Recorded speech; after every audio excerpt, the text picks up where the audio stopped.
from you.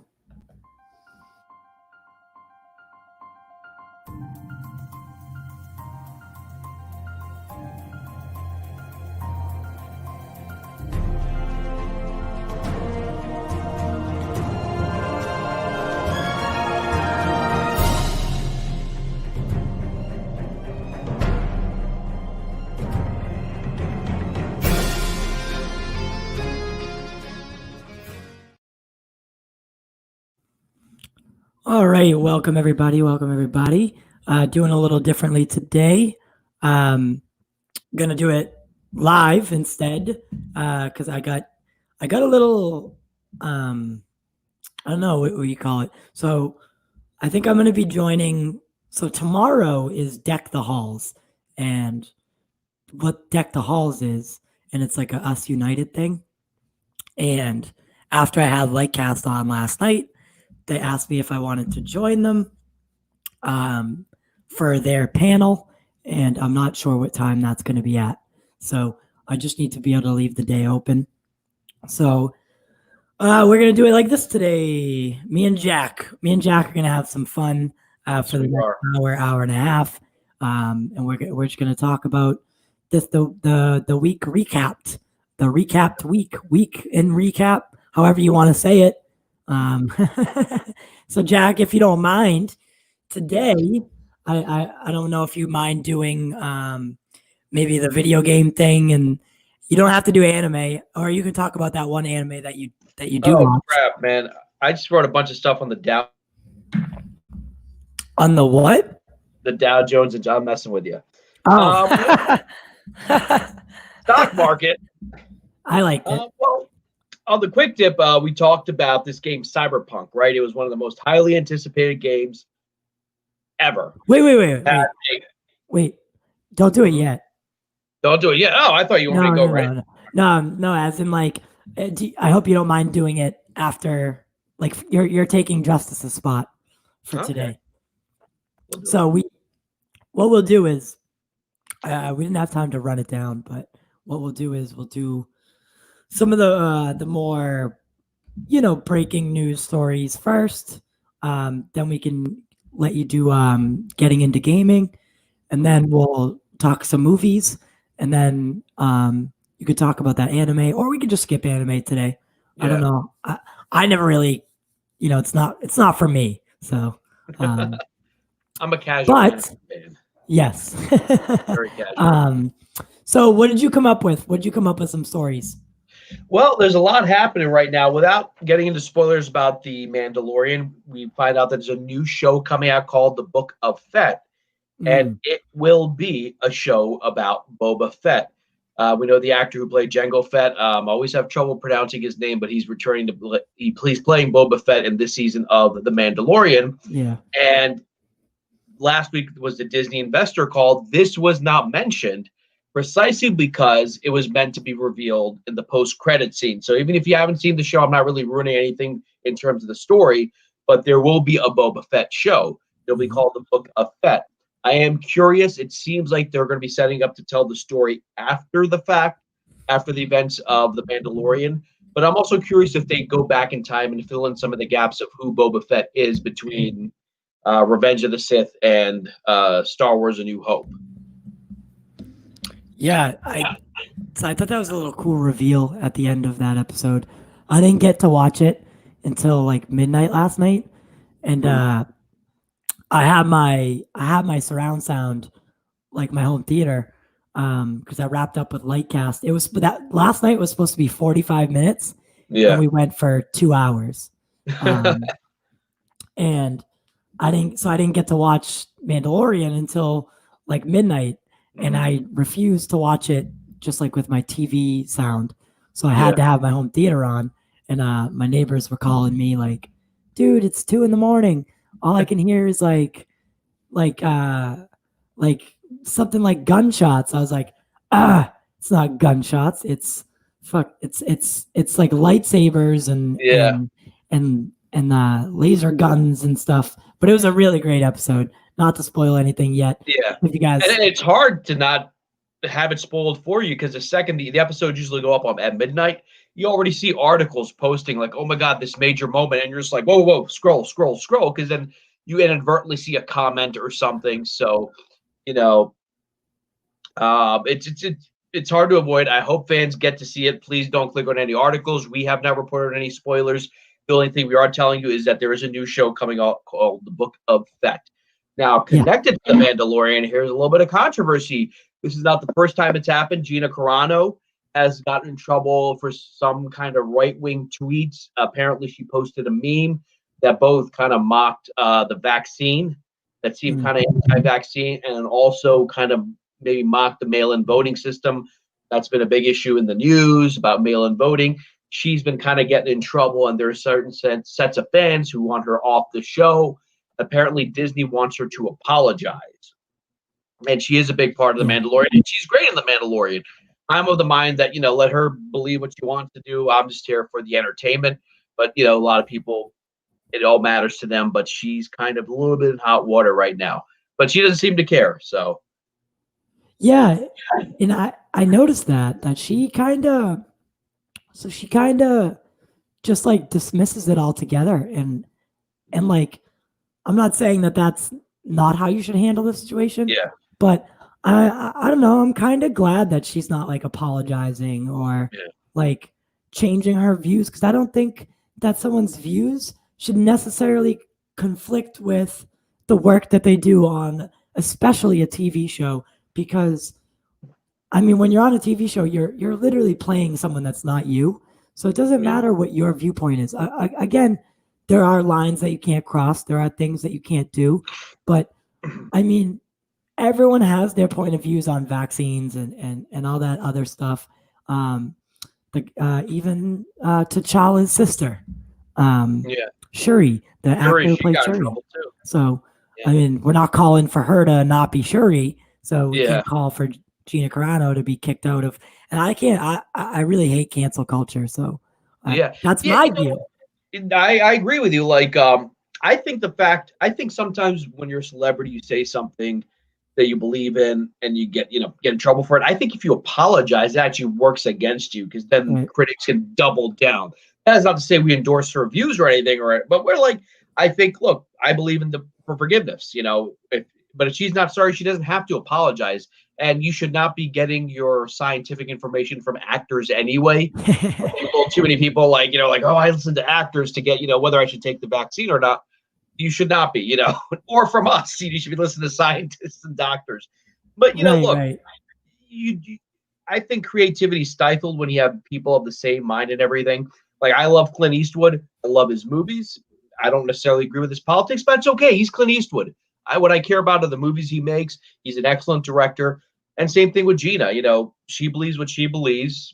You should not be getting your news from Twitter, except for pop culture news. That's us. Right. But you should not be like, oh, this is how I believe it now. Just, let her be, let her live her life. You shouldn't apologize. You should let her, because if she caves in, she'll be apologizing for the next and the next. And she's great. I like her on the show. She's probably one of the best parts of it. Yeah. So I just want to go over something. So Taylor from Lightcast last night dropped a little bit of. So he did us a solid, and he dropped a little bit of Star Wars and Marvel news on the show last night, and I thought it was pretty interesting because he could have done it. I mean, he runs the Cultured Nerd. He could have just ran that story himself. But he decided to do it here, and I truly did. I appreciated that. And so Ahsoka Tano will be crossing over into the movies and the films, and not just staying on her own Disney Plus show or The Mandalorian or that like threequel between Rangers of the New Republic, Ahsoka, and Mandalorian. So I thought that was really cool. He also let us know that the leader, Dr. Stearns, will be making an appearance in She-Hulk, which I mean, he was teased at the end of Incredible Hulk. Yeah, the 2008 movie with Edward Norton. A lot of people forget that is canon. Yep, totally is. At the end of the film. Yeah. Yeah. So I think that's something definitely to take note of. And I'm glad, I know they kind of ignore that movie because they originally had Edward Norton and they changed it with Mark Ruffalo. But I'm glad that movie is going to still have a place or a place of importance in the MCU moving forward. Yeah, no, 100%. And I love that they're bringing Tim Roth back. How about him. that? Loved him as Abomination. Abomination, And yeah. I think the future is bright in the Disney side of things. I mean, just in the streaming wars, for instance, Disney, HBO Max, Netflix, whatever it is, Disney made waves by announcing, this huge roster of projects and Netflix has its, I don't know, Netflix has its like constants. It's like it's got new stuff always coming out, and they've kind of hit their rhythm, right? Yeah. Where they just have new projects. No one really like gets like excited. I shouldn't say excited. They're not like surprised by Netflix coming out with originals and stuff because it's been happening for so long now. But for HBO Max and Disney Plus, this is all new and this is all fresh. So it's nice to see that Disney's got a slate and they're committed to it. And HBO Max, as far as right now goes, Zack Snyder's Justice League is the main enchilada, and then 2021 film slate. Yeah, so, and Wonder Woman 1984. Yes. Which which I guess we can plug it now if you'd like. So basically, we had told you we were going to be working with AMC. Unfortunately, there have been lockdowns in the city of Boston, but we're working with National Amusement and Showcase.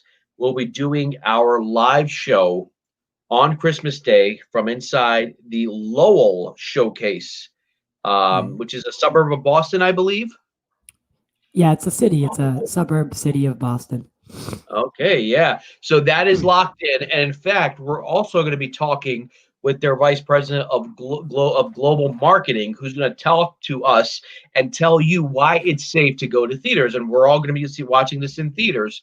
The precautions they're taking, the steps they're taking. And in fact, even while we're filming the show, we are going to be taking precautions in the theaters while we're doing the show. We have to, socially distance. We're going to be wearing masks and stuff like that. And it's really about saving the movie industry. We don't want the movie industry to go by the way of Blockbuster, like that one thing that was always around and now it's gone. But we'll be doing Christmas Day, a pre-show and a post-show to discuss what we thought of it, what we liked about it. And that is also, by the way, a bit of news. Wonder Woman, not that anyone really cares, but it's important news, has an 88% fresh score, getting very good reviews from YouTubers and the high-end critics alike. It looks like to be a home run. Fans are right now debating, or the critics are saying it might be better than the first one. Some are saying the first one is better, but the bottom line is reviews are out and everyone is loving Wonder Woman 1984. Yeah, that's exciting. Yeah, that's exciting. But everyone should be waiting for our review before they watch it. So yeah. So Matt last night had mentioned that he had already saw it. So so that's like definitely like where I want to be in my life. Is like the movie ahead of time. Yeah, like he was telling me after, it's like, so pretty much what it is like they reach out to you and they ask you, hey, we want to give you this movie, beforehand so you can watch it and talk about it. And they ask you what like your HBO Max username is. Yeah. And you tell them, and then you're all of a sudden you just have access to it. That's pretty neat. Yeah, it's pretty neat. Because back in the day, you would go to special screenings. Yeah. It's hard to hold those now, but there are theaters open. But that's pretty neat because I know it's open in Europe. I think maybe right. Yeah, because I think in England that's open. Yeah, but we're not going to give it on Twitter because some of the people that follow us are from all over the country. Yeah, and they're like posting the gifs and stuff, and it's like processing Wonder Woman 84. And at first it threw me off because I didn't know what they meant. Yeah. And then I was like, oh yeah, it's already released in some places. Yeah. Lucky them, that's awesome. Yeah. And it has a post-credit scene, from what I understand. We don't know what it is, but Matt and I spoke about it last night. Oh. It's nothing. Actually, Taylor and I spoke about it last night. Matt was there. He wouldn't say anything about it. Neither one of them would, and that's okay with me. I didn't want to know what it was. However, they said it's not like a Marvel post-credit scene. It's nothing that leads into Zack Snyder's Justice League. It doesn't lead into anything except maybe the next Wonder Woman. It's a cool fan service for the fans and the Wonder Woman trilogy that is being set up. And two more pieces of news kind of connected to Wonder Woman. Patty Jenkins put out a bold statement. I think we might have talked about it during the Quick Dip, where she says that we don't consider Joss Whedon's Justice League canon. At least I don't, meaning herself. And then connected to that, we also heard, there's been a lot of stuff said about Joss Whedon and Ray Fisher. Gal Gadot was being interviewed by the Los Angeles Times, and she said, I had my issues with Joss Whedon. She didn't get into what they were, but she said, I had my issues with Joss Whedon, but I went over his head to the higher-ups, and they took care of it. And it's starting to seem, a lot of us were wondering, just as we're talking about, like maybe what Ray Fisher is saying, he might be going a little too far. Maybe it's just he's upset that he didn't get a solo movie, but it's seeming to come out that there seems to be a genuine dislike of Joss Whedon, and it might be warranted because Gal's a pretty nice person. She's not the type of person who badmouths people, and she didn't really badmouth him. She said, I had my issues with him. And this is also coming at the end of what we now know as an internal investigation has been completed at Warner Brothers, and steps are being taken. Again, we haven't been told what those steps are, but it seems, with the release of the Snyder Cut and this movement, that Warner Brothers is taking some of these allegations seriously. And this is not the first time Joss Whedon has had people come out against him, even recently. Do you think so? Kind of, I was having this thought. I can't remember what exactly or when I had the thought, but it crossed my mind. Do you think Marvel ever hid things about him? Do you think something ever happened on the set of Avengers or somewhere, and maybe they kept it under wraps? Because if this guy is doing this stuff consistently on the Justice League set, or doing stuff on every, it seems like every set that he's ever worked on, because there are a lot of reports on Firefly, Buffy, Cordelia Chase, Charisma Carpenter. She actually came out years ago, and not many people listened. Because remember, he was making them a lot of money at Firefly, Buffy, Angel. Right. It's just how did it not happen at Marvel? Maybe that was his big first big film, and he was just all right, I gotta keep it in my pants this time, Yeah, I think that's exactly what it was. That was his first film ever. He had never. I was surprised when he was named as the director of the Avengers, because you think they'd want to give it to a more experienced director. I loved the first Avengers film, but I remember there were stories during Age of Ultron that he was kind of having a mental breakdown making that second film. Right. Pressure or whatnot. I know that that Whedon's behavior, even if just being a jerk, wasn't just limited to him. There have been stories about Jeff John calling Ray Fisher and telling him, hey, we're replacing Cyborg, on the Doom Patrol, we're casting a new Cyborg, making jokes about the Snyder Cut. So it seems like he was enabled. I think sometimes someone can have bad behavior and it's enabled. It seems that Marvel, that Kevin Feige has a good working relationship with everyone. And maybe Whedon didn't factor too much. Maybe he knew better. He's dealing with Disney. Whereas with the Justice League, he was brought onto a film that was pretty much filmed, and he was basically shooting a new movie. I know that a couple of his shows or programs have been canceled. And right now he's been eerily quiet. We haven't heard much from him. Yeah, I don't think there's much you can say at that point, as a person, because left and right, people are just hey, this is what happened. And they're not people that you just don't take seriously when they say it. Yeah. For instance, Gal, she she's never one to like cause drama. I've never seen it, at least. Don't know her personally, but she just doesn't seem like that type of person. And Ray Fisher, I mean, I've always believed him. I never thought like Justice did, where he was overreacting. I thought that, I take it at face value until otherwise proven. And I know that's maybe not the way to look at it, because you are innocent until proven guilty in this country. However, there are some things that, I mean, that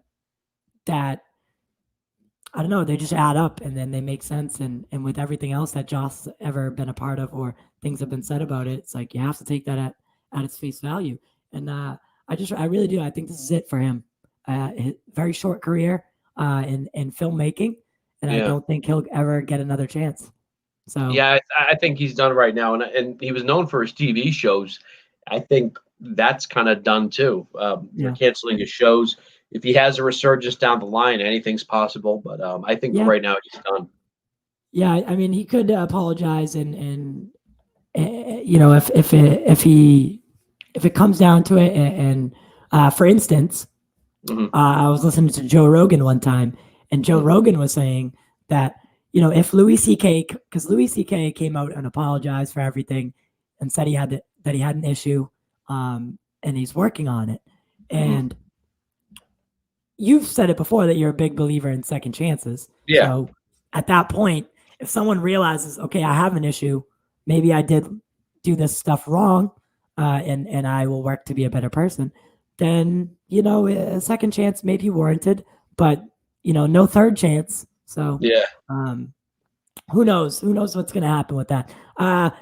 So Raging Entertainment asks, how do we feel about Catherine Newton being cast as in Ant-Man 3?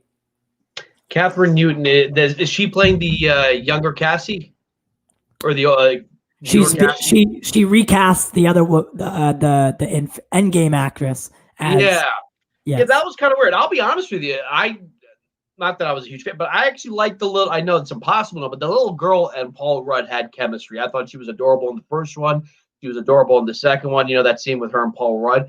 I'm guessing that when they cast the older Cassie in Endgame, maybe at that point they did not have plans, or maybe I'm wondering what might have happened with the actress, because there have been recasting in Marvel before, but I'll be honest with you, I've seen Endgame so many times I can't even picture the actress who was Cassie.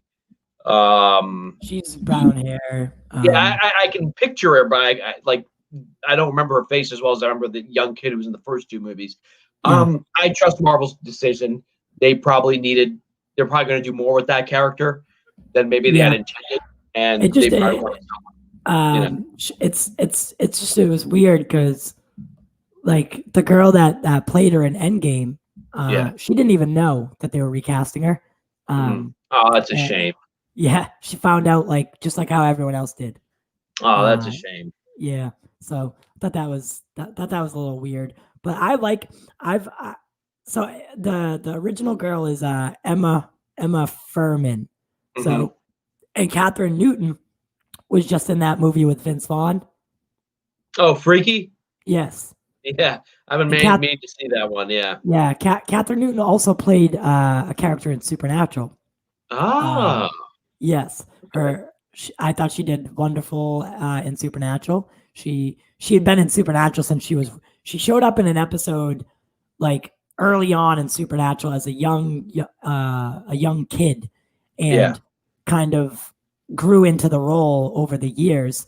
And her name was Claire Novak. She played the daughter of the human vessel of the angel Castiel. So it's kind of confusing, but Castiel, the angel, possesses a human, because angels have to have a human vessel to walk amongst Earth. Yeah.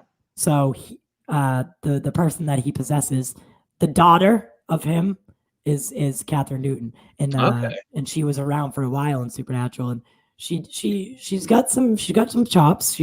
she'll do good Yeah, in I have no the doubt Marvel world. she won't be good. Yeah, I'm looking at her, and she doesn't necessarily resemble the actress that you said, Emma Furman, but and I have no doubt she'll probably knock it out of the park. Marvel has been amazing with their casting, Yeah. but it's a shame that the other actress wasn't told or consulted. Yeah. You know, That's the gig. yeah. That's the gig. So I was thinking uh, that if you wanted, you could too. So right now we'll jump into a video game conversation. Mm-hmm. That's on you, and we'll do the getting into gaming real quick. All And right. then I have a couple things I would like to talk about after. Okay, cool. So yeah, obviously, like the big news, we were talking about a quick dip was the release of Cyberpunk 2077, and there has been a pretty big development. For those of you who have not followed this was one of the most anticipated games, arguably of all time. There was like Grand Theft Auto level hype for this. This was supposed to be a game changer, and everyone who said this is the basic review for it. It seems like a good game if I could play it. It has had catastrophic failures. And Cyberpunk foolishly said, "Hey, we'll offer refunds." But GameStop is saying, "Hey, we're not giving refunds. We'll give you partial credit." But now this is the problem between you and customer service. And Cyberpunk has had it's been abysmal. So what happened on Friday? Sony pulled Cyberpunk 2077 from its stores. That's a big deal because yes, there are games that are glitchy. There are many games that, whether it's Witcher 3, whether it's an Assassin's Creed game, these big games, they have glitches. They get patched. This game has been removed from Sony's PlayStation Store because they had too much refunds. Oh, I was gonna say, are they giving refunds?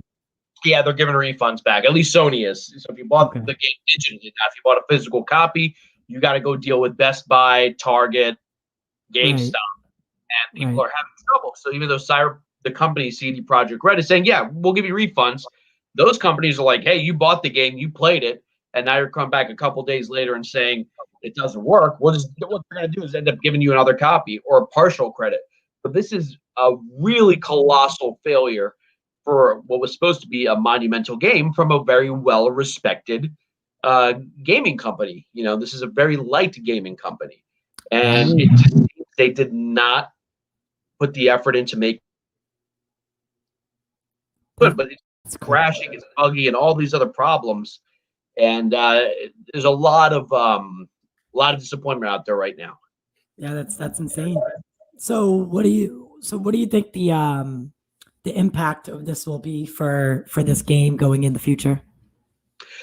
Chances are they're saying they're putting patches in January and February, but I think the damage might be done. Once the word spreads that a game is malfunctioning like this is the type of game they were hoping to make money off for years, that people would still get it, okay, in January, February, March, April. It doesn't seem like it's going to go that way. I'm still planning to get it eventually, but now that I know about these bugs and patches, I'm going to wait. They were supposed to have released a PS5 version and an Xbox Series X version. I might just wait for that. Can a game recover? Yes. There have been games that have had catastrophic launches and recovery. Fallout New Vegas was a game that was incredibly buggy. They dropped the price from $60 to $20 to sell it. Once it was patched up, it's become a cult favorite. No Man's Sky was another game that was very much hyped, and people said this game sucks. So what did they do with DLC and stuff? They improved the game over years and years. So I think there's a possible chance, but right now it does not look good, considering the last game they put out was. But right now they have to fix this game, and we're not going to get big patches till January, February. Now that's a long time in the gaming world because there's a lot more, product coming out next year. Right. Yeah. Yeah. 2021 is going to be crazy. Yeah, I mean, between not just in the gaming world, you're competing with the film world. You're competing with HBO Max and Disney Plus for people's time. Yeah. Not to mention, it's all one big competitive market. So, in terms of gaming, this is just going to make other studios look better. Like this makes the big fat, corporate greedy ones look better. this is making EA and Activision like, hey, at least our game works. If there's a problem, we patch it. You can depend on us. Because that's exactly what I thought. I'm like, dude, even Call of Duty doesn't have this many problems, and usually it's patched. So people might reconsider how they look at the bigger companies. Speaking of which, so have you talked to that guy, Alex? Yes. Okay, so what's the word? We're gonna set it up. For those of you who don't know, his name is Chad Michael Collins. He played Alex on in Call of Duty Modern Warfare, which was the rebooted Modern Warfare. He played a CIA agent named Alex. That was actually a really good campaign. He was one of the main characters. So it was hard to communicate over Twitter. So he gave me his personal email. We're thinking about possibly doing something right after the holidays. And I think it'll be me and Justice probably. Yeah. We're going to talk about his career, voice acting, because, the voice acting genre has changed. It used to be you guys had to be a voice actor. Now you got to be a physical actor too. And that's where someone like is good for an actor like him. He's usually played military roles. So we're kind of excited about that. That one is definitely coming. Yeah. And I thought that was so. Someone reached out to me on Twitter and asked, "Hey, have you had this guy on?" And Yeah. I was like, no. It's. I know that's not something I would know what to do with, but I was like, I know that my co-host and you are. I didn't mention you at the time, but I was like, I know that's something the co-host would love to talk about. So I threw it your way, and I just kind of left it in your hands, and I'm glad something came of it because I listened to it. I listened to the show. The person who recommended him. I listened to the podcast that he was on to make sure, because I like to vet a little bit to make sure that the conversation went well and that he had enough worth saying to warrant it. And I thought it was a really fun conversation. So I know you guys will have fun with that. And we just had the Marvel Studios editor on. What a nice person he was. What a genuinely good-hearted. Like he's just like us. All he does that we don't do is he edits, billion-dollar films. Exactly. So, and you'd think that someone like that would, just be maybe not arrogant, but like, hey, kind of prideful maybe, and just kind of flaunt it. But no, but if you haven't seen it, it's a really nice interview. It's true that he came up with the line "I am Iron Man" at the end of Endgame. Yes. So I didn't know that. Yeah, he had learn things from us, folks. Yeah, the way he says it though, it's a collaborative experience. Something like that just doesn't come from one person. It comes from and what I thought was interesting about it was he said that it came from a problem that they were trying to solve with Thanos, because when Iron Man and Thanos get into the tussle, and then Iron Man, it's revealed that Iron Man has the stones, and Thanos does the snap, and nothing happens. Thanos didn't say anything at that point. On paper, it was written that Thanos didn't say anything. Tony had the stones, snapped, and it was over. But they came to the conclusion that Thanos is the type of person or the type of being who wouldn't, he would have a last word. He would say something to kind of like, okay, I win, snap. And how it went down was the story that he tells is really fun, and it's really fantastic. And I recommend that interview to anybody. Really do. It was so fun. I had a smile from ear to ear, from start to finish. Someone pointed it out after. They were like, "Oh, you've smiled probably from the moment that the interview started till it ended." I mean, talking to a person like that is it's not once in a lifetime, but it could be. It could be once in a lifetime. Yeah. So I was so grateful to Jeffrey for coming on, and he'll be on again, and we'll get you in there as well. Yeah. I thinking back on it, he would have totally been okay if you had joined us. Yeah. But I know Justice is a big. I love the MCU, but Justice loves the MCU. So as do I. Yeah. But yeah. So I wanted to talk about a couple of different things. Go ahead. So I talked to Lightcast last night, as I've said 3 times at this point. Mm-hmm. And we talked about, so I don't know if you've heard the rumor about Zack Snyder's Justice League being non-episodic at this point. Have you heard that? I have heard that. Yes, I have heard. Again, these are rumors that they just might release it as one big film. Right. And I think that might be maybe because of this new deal where all these other movies are coming out. Right. And also that Disney just dropped that Winter Soldier and Falcon will be coming out episodically in March. I think Zack has hinted in some of his, not tweets, but on Vero, that the first episode would have dropped in March. Maybe they've rethought it and they said, you know what, let's just release it as a movie and then put it on Blu-ray and DVD soon after that. Well, Lightcast is saying that is utter BS. Okay. That is not the case at all. Yeah.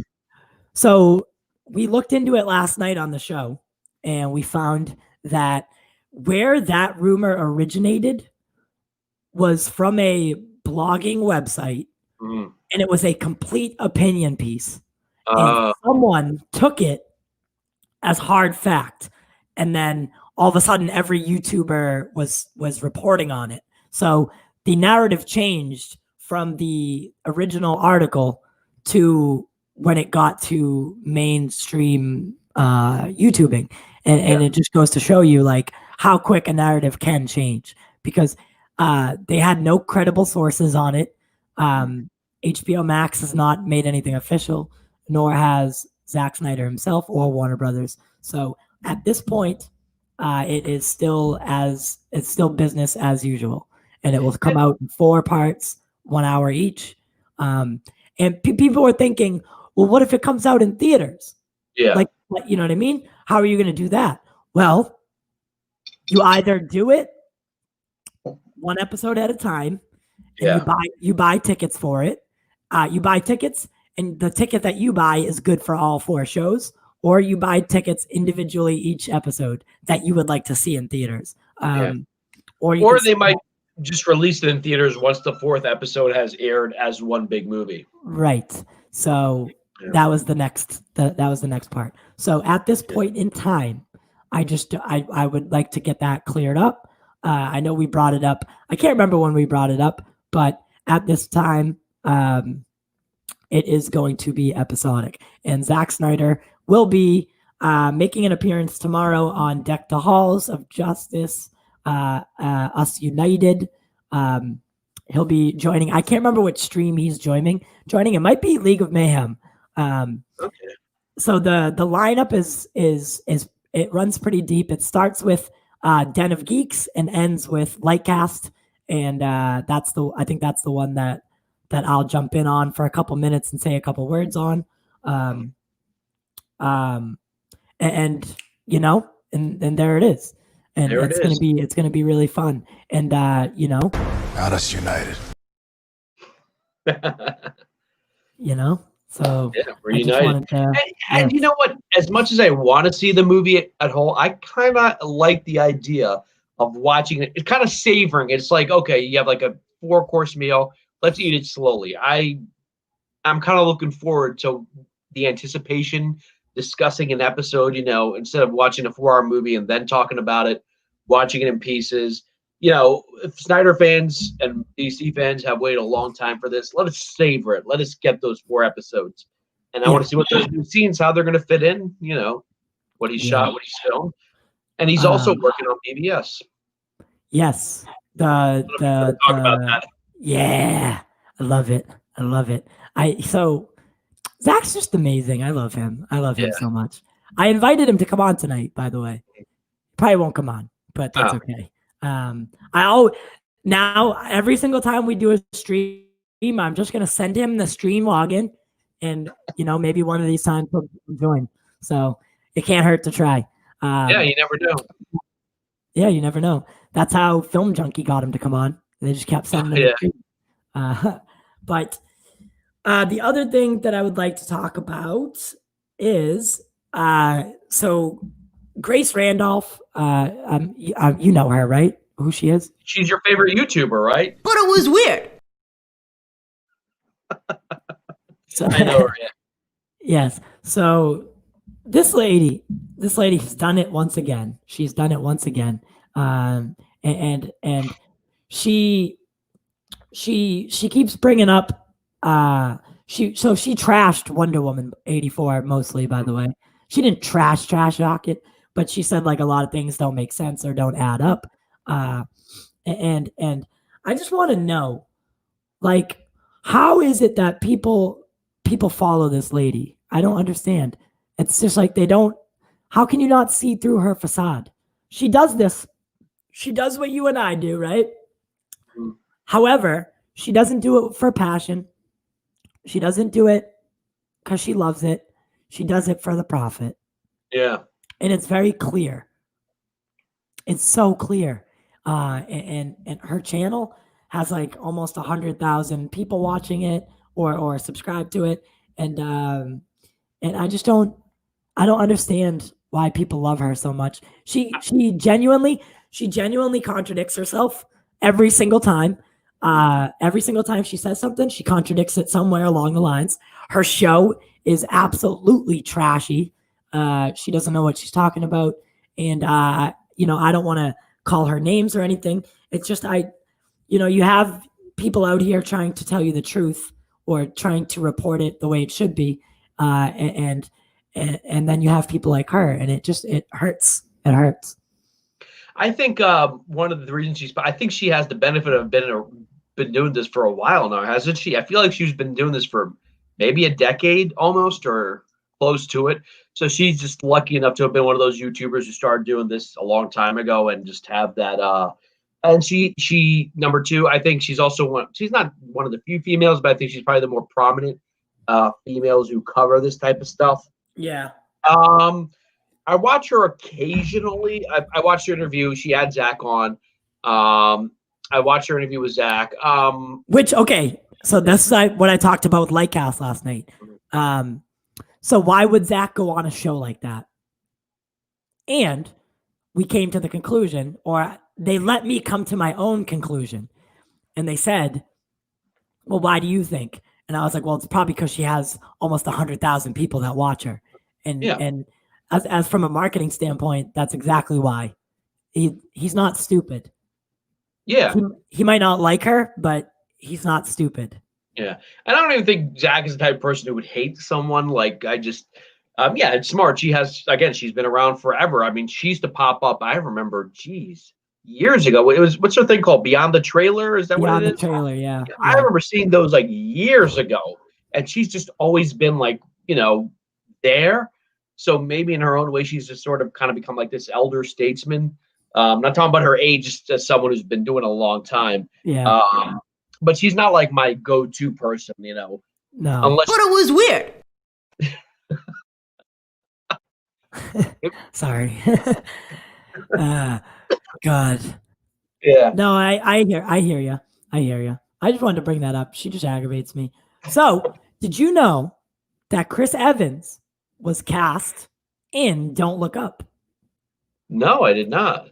Yes, during filming. They're all already filming clearly because we've been on the set, or we went to the set on location a couple times. They're already, a couple months into filming it, and they just cast Chris Evans. So, yeah, I don't know what his role would be. I don't know what he's doing in that film, but he's going to be in it. Also, this is okay. Go ahead. Yeah. No, go ahead, because I'm I would say that's a movie that just when it has that many people, you got to say the script has got to be something. But that many people to commit to it. I mean, it's already got so many big actors, and this might be an even bigger project than The Irishman was, because that was another movie where they had to get all these big name actors, some of them retired, into a movie. And Netflix, they spend that money. Yeah, they do. Another film that they have coming out is called The Gray Man, and it's with Ryan Gosling and Chris Evans. Okay. And they just hit a production. They hit a bump in production due to the pandemic. So Yeah. they're set, I believe. So let me see here. Another Great Man, a film that has been in the works for years. So in July we learned that The Gray Man, a film that's been in the works for years, will be heading to Netflix. The Russo brothers have taken the helm of the thriller, which will star Ryan Gosling as a CIA agent turned hired hitman, and Chris Evans as the man tasked with hunting him down.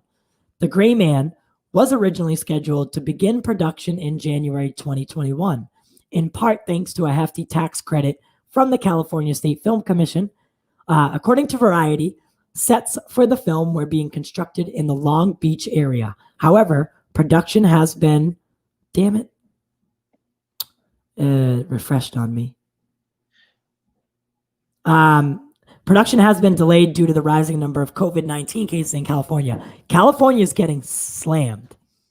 Well, yeah, because it's a very big congested state, and they've been in lockdown. I don't think they ever lifted the lockdowns in California. I think they've been kind of in the same spot they were back in March. It's a very congested city. It has a lot of congested cities, and Los Angeles is one of them. Yeah. I think it's like Los Angeles County is like 29 million people. It's ridiculous. Yeah. Speaking of that, Ana de Armas, who's actually dating Ben Affleck, she's also going to be in The Gray Man. Okay. And it's Netflix's most financially ambitious yet, with a budget of around $200 million. Oh wow! And she was also with Chris Evans in she was in Knives Out. Isn't that correct? Yes. Yeah. I mean, fantastic movie, by the way. Made by the guy who made The Last Jedi, so it's like mind blowing. But Knives Out is a great movie, and I really see that Chris Evans, he's at least post Avengers Endgame. I know RDJ likes to take his time with movies. He seems to really throwing himself out there. He's got the names, he's got the recognition, and you can see himself throwing himself out there. He did another movie with Netflix. Was based on a true story. I forgot what it was called, where he played a CIA agent that was evacuating people. I can't remember. He still had his Infinity War beard. I forgot what the film was called, but you're seeing himself. Okay, you know what? Everyone knows who I am. I'm going to use this to kind of push myself out there, build a career that otherwise he may not have had he not played Captain America. So good for him. Right. Also, Chris Pine was cast in the Dungeons and Dragons film. All right. Paramount has cast Chris Pine in Dungeons and Dragons, which the movie will be directed by Jonathan Goldstein and John Francis Daly. So me and Justice were literally just talking about this. I can't remember when exactly, but I had said to him, I was like, I can't believe there's not I know films have taken cues or plot elements from the game or incorporated some element of something from Dungeons and Dragons into their film, but I couldn't believe that there wasn't an actual adaptation, just take the premise and adapt it. Yeah. And all of a sudden now, I'm scrolling through and I see that and I was just like, oh, interesting. How do you think that happens? I played a couple times, but I wasn't too, you know what I mean? I wasn't any good. They used to play it a lot in my local comic book store, but I never personally got into it, but I know people who played it loved it. Yeah. I think it's one of those things you have to carefully adapt, because there have been a lot of video game movies that have been just complete duds. But adapting, let's say, a card game, I think it takes a creative mind to do that. You're going to have to create a screenplay and a formula. And if Chris Pine's aboard, I like Chris Pine as an actor. I like the first time I saw him as Jim Kirk, I was like, oh, no one else can no one can be Captain Kirk. And he proved me wrong. Chris Pine, what was that movie he did with Jeff Bridges, where he played a thief with, was it Ben Davis? I think it was that he's got the capability to really be a good character actor. So if he's doing the Dungeons and Dragons movie, and he's agreed to it, and he's one of those guys who can say no, chances are that whatever screenplay he's read is going to be really interesting. So I think it's cool because for Dungeons and Dragons, I mean, theoretically, you could come up with your own campaign and adapt that. So, like, the thing with Dungeons and Dragons is there's a base, right? There's like things that you work with and create your own story out of it, right? I think so. Yeah, I've seen other people play it, and I was like, man, that looks fun. But I just never got into it. But yeah, you could create your own story. There is no like canon. Yes, exactly. So that's what I'm saying. So nothing that they do can technically be said like the Dungeons and Dragon diehards can't be like, well, that wouldn't like that's not right. Well, because you come up with your own campaign, your own story, and then you play that out. So I mean, I think this is why hasn't anyone done this already? Like it seems like such a no-brainer. And there's clearly a fan base for it. So I'm just surprised that Hollywood didn't do this already. Yeah, I think really this is where things like the MCU come in. Before the MCU, you maybe got a really good comic book movie every now and then. Now they see that, hey, not only is, call it nerddom financially successful, now it's really financially successful. Because now comic book movies are like the number one movies of all time. Right. So now they're more likely to take risks that maybe they might have done this 10 years ago or 5 years ago. Yeah, right. Yeah. Definitely. So Spider-Man 3 back in the news. So what would you think about William Dafoe and Thomas Hayden Church? So Green Goblin and Sandman coming back. Yeah. Again, I'm wondering with all these people, are they going to be just like kind of cameos as he travels the multiverse, or there's no way. I mean, half of these are probably fake. Again, take this with a grain of salt. This is not official news. But the sources are on these things are less than credible. It could be credible, like I said, but a few people reported on it, so I just figured we could bring it up. I wonder if Tom Holland is going to be on it. They even confirmed that poor bastard. He's going to be in that. Like everyone's in it. No one's talking about Tom Holland. I hope they don't go overboard with it, and like to the point where like they have so many people that you kind of forget what the story is. Yeah, because that's the thing. I don't think that's what will happen, but still, I'm for it. Michael Keaton's going to be in it. I think they're bringing back the Vulture. Yeah. Again, we don't know to what, because he actually knows who Spider-Man is. Right, and you know what's, and he didn't go the route that Jake Gyllenhaal went and tell everybody. He kept that to the chest. So I'm kind of interested to see why he did that. I mean, I know his daughter and like, the whole prom thing, whatever. But I'm just interested as to why he kept that secret and went to jail with it. But then you see him. So what do you think about that whole Morbius thing? Do you think that's Michael Keaton's Vulture? I think that's Sony trying to tie their Venom movies to the MCU. Nothing else that won't like that. I don't know. I don't know because it's an R-rated movie, right? Morbius, I believe, yes. If you want it to be tied, but like they'll be like, oh, hey, because they still own Spider-Man rights. They could technically, if they wanted, make their own Spider-Man movie. Yeah. Aside from Tom Holland. So I think that the film is going to try to loosely connect with the MCU in the same way the Netflix shows kind of would refer to, right. Unless Marvel he says it, they're going to be like, yeah, you can keep doing your Morbius thing, but we don't want kids going to see a Morbius movie. Yeah. How do you think that? What do you think about that movie? Like, you've seen the trailer, I'm sure. Yeah. Do you think it'll be good? Do you think it'll be bad? Do you think it'll be so? I don't know. I mean, I'm definitely going to see it because I remember the reviews for Venom were awful, but the people loved it. And I liked the Venom movie, and I would like to see that Venom. But again, it's up See, to Marvel. I didn't care for it. I didn't care for the Venom Really? movie. I liked it. I mean, it was cool. I just thought, like, for instance, and I said this. We didn't have the show at the time, but via Facebook or whatever it was. I said that they made this movie too quick.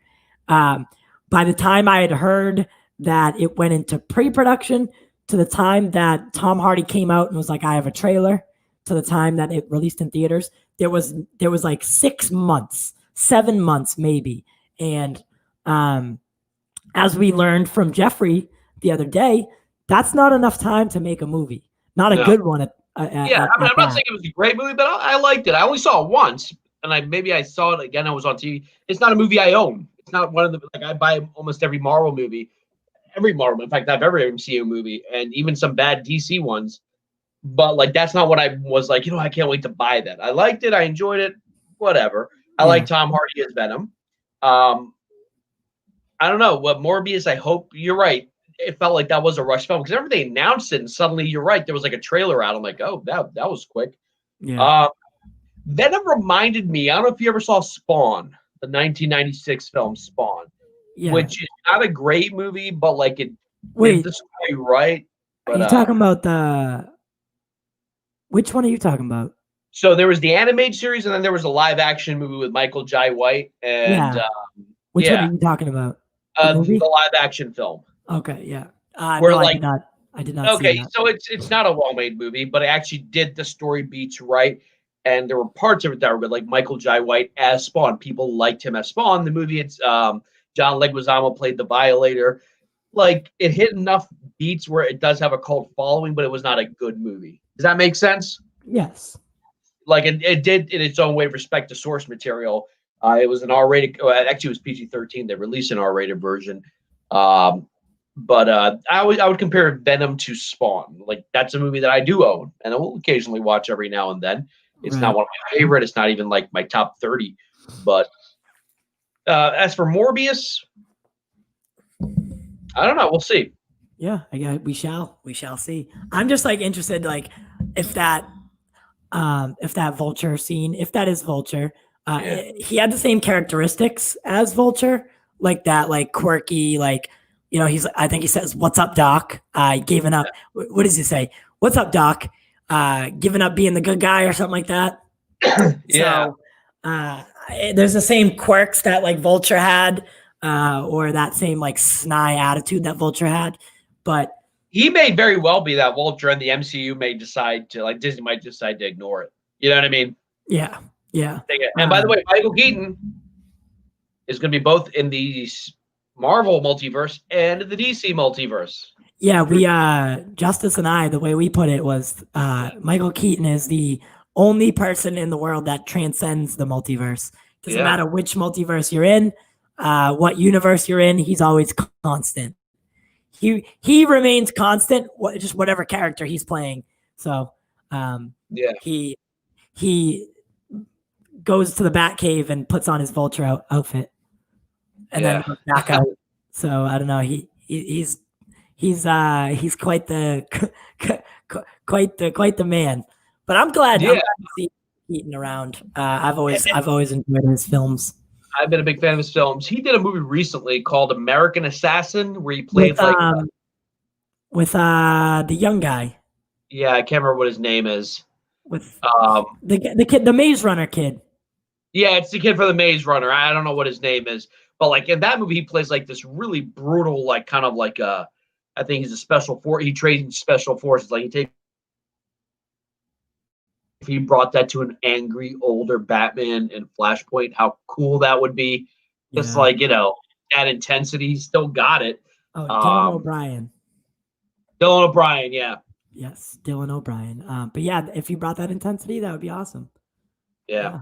I would love to see Michael Keaton as older Batman for Terry McGinnis. Yes, it's my dream scenario right there. and if it doesn't happen, that's okay. But I do think that that's something that we could totally have in this life and love it. Yeah, I mean, once the multiverse is open and people understand what it is, and it seems like fans in general understand how the multiverse will work. That's how society has evolved in the last few years, and I think they'll totally get it. They're not going to be like, well, why is Michael Keaton here and Ben Affleck over there and Robert Pattinson over there? They'll understand it. It's just like a comic book. Right. You got different writers, different artists, same character. Yeah. Lady Sif is going to be returning in Thor Love and Thunder after a little hiatus. The last appearance that she made was in Agents of S.H.I.E.L.D. Yeah, that's right. She's in an episode of that. Yeah. Yeah. She comes through the portal from Asgard, and randomly she connected Agents of S.H.I.E.L.D. She was, they made several references and even after, they led. So it was kind of cool. I thought the best moment of Agents of S.H.I.E.L.D. was when Agents of S.H.I.E.L.D. led right into Captain America Winter Soldier. Literally, and Age of Ultron. They were like, all right, it was Coulson who called in the Avengers protocol or whatever. And I thought they did a good job with Agents of S.H.I.E.L.D. During the earlier seasons. It kind of went its own way after that, but again, you can't rely on your older brother or your big brother to hold you up. The season finale they had for when Infinity War was happening, you could tell they had no idea what the plot was going to be. They're like, Thanos is coming. The invasion of your homeworld is going to begin soon. And I'm like, well, it technically wasn't an invasion, because they didn't know what the story was. That he was just going to come, rings, and leave. That's it. He had no plans. But Lady Sif, I like that actress a lot. The Thor movies. I think Jamie Alexander. Yeah, she was on a show. I think that's what happened. I'm glad they didn't kill her off in Thor Ragnarok because they killed off what is it, Lady Sif and the Warriors 3? Is that what they're called? They killed off the Warriors 3, but Lady Sif. Yeah, but she wasn't in there. Well, she kind of was. There's someone playing her in Loki's play with Matt Damon. But they just said she was off world, and I didn't like how they just discarded Lady Sif and by those characters and doing justice to Thor: The Dark World, which is an important movie when you watch an Endgame. Yeah, very important in Thor comics. Even I know that. I always liked Thor: The Dark World. Everyone had such riff with it, and I liked it. So some of my favorite movies in the MCU were both the first two Thor movies, and everyone just dismissed them as terrible films. And me personally, I love them. You made the Kat Dennings joke the other day, and it didn't catch me. I forgot that she called it Mew Mew because whatever she couldn't pronounce Mjolnir. So and then you were like, oh, you clearly haven't seen it. I was like, no, I have. It's one of my favorite ones. Mew Mew is a joke more from the first film, and then randomly in a scene in London, the hammer goes right by her, and she's like, Mew Mew, brings it up. But I like Thor: The Dark World. That's because Loki's in it, because you actually see Loki's evolution from an evil guy to a good guy. And there's some pretty emotional beats in that part. What's her name? Oh, Thor's mother. I always forget her name. Is it Frigga? Freya. Yeah, she dies. And so, I like Thor: The Dark World. You're right. It does get crapped on a lot. I think it's because that came out the same year, I think, as did it come right after, I think, The Winter Soldier? I think maybe it was being compared to the movies that preceded it or followed it. I know Thor: The Dark World came out after the first Avengers movie. It was Iron Man 3 and then Thor: The Dark World. And I think people were it didn't have maybe the same energy that those movies had. I like Thor: The Dark World better than Iron Man 3, hands down. Yeah. And we learned some stuff about Iron Man 3 the other night with Jeff. Okay. And it kind of made, I didn't want to say it to him because he edited the film, but kind of makes a little bit more sense on why the film maybe didn't work as well as it should have. Because Robert Downey Jr., I remember this too. He broke his ankle in the middle of production. So they had to shoot. So, I mean, this whole, so they ended up having less months to work with than they normally would. They had to do a lot of the VFX without having the actual principal photography or film to go off of. So they were creating digital effects, and then usually how it goes is you come up with, you write the script, you shoot the script, you make the VFX, right? So this what happened was they wrote the script, they shot half of the film, Robert Downey Jr. broke his ankle. They created the VFX and then went back and shot the rest of it to line Tony Stark up with it. So like they did half of the movie backwards, and it kind of makes sense now. It's like, okay, well, this movie, there's a lot of stuff that's like, it's all over the place. It's rushed. The story isn't always there, or I don't know. It just made a little bit more sense. And I was like, you know what? Now that I look at it, yeah, you're right. The Honest trailers jokingly call it Ordinary Man because he's not really in the suit for most of the movie. He's basically on his own. And I still have issues with Iron Man 3. I think I like Iron Man 2 slightly more than Iron Man 3. But Thor the Dark World is a good movie. Yeah. And Lady Sif is back. Yep. I'm glad. What else we got? What else? Oh, I got plenty of stuff. Shoot it off. Small news. For a couple of weeks, his contract is up. He's not renewing. He's moving on, and I think they're probably going to bring someone else to play Joe Biden on Saturday Night Live now that he's going to be president. I wasn't a big fan of his Joe Biden. I don't know if you watched Saturday Night Live at all or saw SNL? any of these. Jim Carrey, right? No, I don't. Yeah, I don't really. So comedy's like it's not my thing. He wasn't good. Jason Sudeikis was like Jason Sudeikis. I thought he brought his own thing. Jim Carrey, I like Jim Carrey, but he acts like Jim Carrey too much in everything he does. Does that make sense? Yes. So Justice is wrong about a lot of things, right? Like his opinions, and if you're watching, I'll tell you this right to your face as well. I do not like your opinions sometimes. But one thing he is right about is when you see a character for so long do something goofy, ridiculous, not serious, and then try to transition into something else. I'm not saying that Jim Carrey's Joe Biden isn't silly, because naturally being on SNL, you're silly. But I mean, it's hard for me to take anything that Jim Carrey does seriously. Yeah, and SNL was kind of struggling because Jason Sudeikis moved on. Then they had Woody Harrelson playing him. That didn't land. Then they brought Jim Carrey, and it kind of reminds me back in the day, Saturday Night Live, they had Will Ferrell playing George W. Bush. And then when Will Ferrell left to make movies and become a huge star, they had to go through a couple actors to play George Bush. And they weren't bad, but like Will Ferrell was so associated with that role, they would have to, in the future, what they did was they just brought Will Ferrell back. They would fly him in to do a segment as George W. Bush. And so, anyway, that's in the news. Eminem released an album out of nowhere. He released one called Music to Be Murdered By. This is side B. In it, he has a song called Zeus where he apologized to Rihanna about something that happened last year. My understanding is that he had recorded a song where he had said that he was siding with Chris Brown, but he never released it. That song was leaked.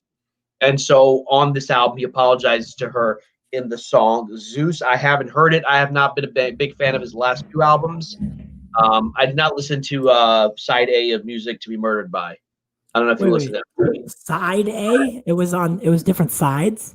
Well, so the first one was just called Music to Be Murdered By. This one's called Music to Be Murdered By Side B, meaning, it's a continuation of the same album that came out in January. I did not listen to it. The last album I bought was Kamikaze. I wasn't too thrilled by it. Yeah. What else coming up these days tends to be older stuff. Little House on the Prairie is being rebooted. I was never. I never. I watched it when I was a kid. I remember not liking it because I thought it was boring, but that's because I was a kid. I know it's based on the autobiographies of Laura Ingalls Wilder. Michael Landis was on it, but they're rebooting it. Paramount is rebooting it. What place does this have in the world? I don't know. There's no way you make that story interesting, or like for what the time that it came out, it made sense, right? Made sense. Whatever. It does not make sense right now. That show. There are a lot of people who love that show. Right, but they love that original. That's it. Yeah. Right. That was like the only show on TV for a long time. That was it. That's why they loved it. You know what I mean? That doesn't make sense. I wouldn't even. That is dumb. But okay, all right, we'll see. Yeah, you know what? I think Paramount. They're trying to cash in on nostalgia. It might work. I mean, they might have to, probably change it to make it more. I don't know. Relevant. Relevant, but I was gonna say edgier, or maybe increase the charm. But Michael like Little House on the Prairie, and then there's like zombies everywhere. That's the only way. I don't know. I don't see that working. Listen, after being forced to watch Downton Abbey and liking it, anything is possible. I was like, well, I'm gonna watch this show, and I watched it. I'm like, oh, it's a pretty good show, Yeah. So, my ex-girlfriend, a couple ex-girlfriends ago, her mother was obsessed with that show, and I always called it Downtown Abbey because I didn't know. Yeah, that's what my mom says. But no, I found out recently it's Downton, like Down. Interesting.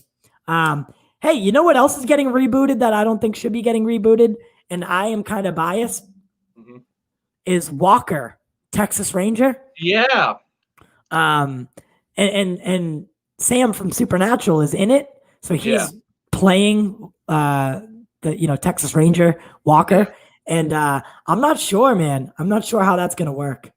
Yeah, I mean, the big thing with Walker Texas Ranger was that it was associated with Chuck Norris. Chuck Norris was a karate champion. I don't know if they're going to be playing up the martial arts bit in this. It seems like it's more like the action and like him being an actual ranger. Because from the little teaser that we got, it doesn't show a lot of like hand-to-hand combat or anything like that.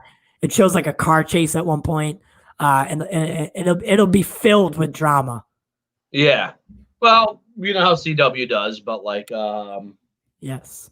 But I don't, because the way I think of Walker Texas Ranger, what made that show was Chuck Norris, because I watched it as a kid because I like martial arts. Ooh, Chuck Norris is beating up dudes, he's a cowboy, but he's using, Eastern martial arts.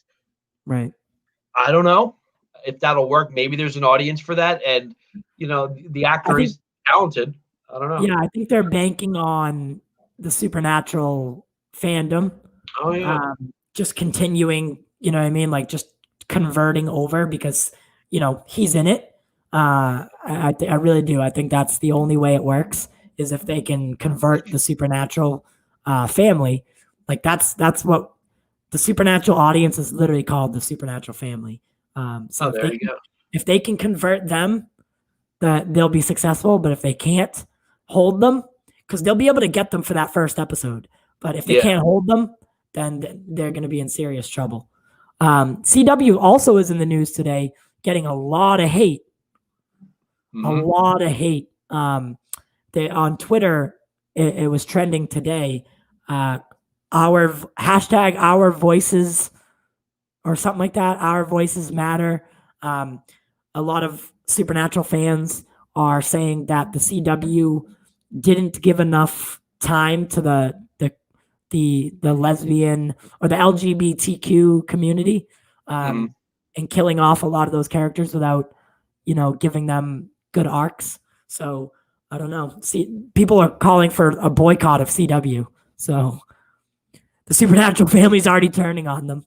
Yeah, I mean. I was watching the Arrowverse up until recently. I always thought, like, at least with the Arrowverse, they've had some strong. You see that show? One show I actually really liked, Legends of Tomorrow. Yeah, that was the best. It was a Sarah Lance. Sarah Lance, yeah. She's an LGBTQ member, and she's great. She is awesome. She's badass. She's tough. I think there's another gay character on the show, so I think that's good representation. You watch Supernatural? Did they kill off a lot of characters, or? So here's the issue. Here's the issue with the fandom in Supernatural, and I am a diehard Supernatural fan. And listen, I would back them up if they were, if they had, because I don't want to say this I don't want to get canceled. I really don't. For saying something that I shouldn't. However, I don't back them up on this because they're saying that Dean Winchester, who is 100% straight in the show, there's no indication that he's bisexual, that he's gay, and the fandom has longed to see the angel Castiel, who is an angel and doesn't have human desire. He doesn't need sex. He doesn't need to eat. He doesn't sleep. Like, he's not human. And the Supernatural fandom has always done fan fiction where either Sam and Dean, two brothers, are gay together, and Supernatural's poked fun at it before. Like, they've poked fun back at the fans, like with a fourth wall break almost like episode where Sam and Dean kind of they get transported to another dimension where they're actually themselves, Jensen Ackles and Jared Padalecki, and they're looking in at the show, and they're reading fan fiction, and they're like, who would think that they're gay? They're brothers. How could that even work? So there's stuff like that.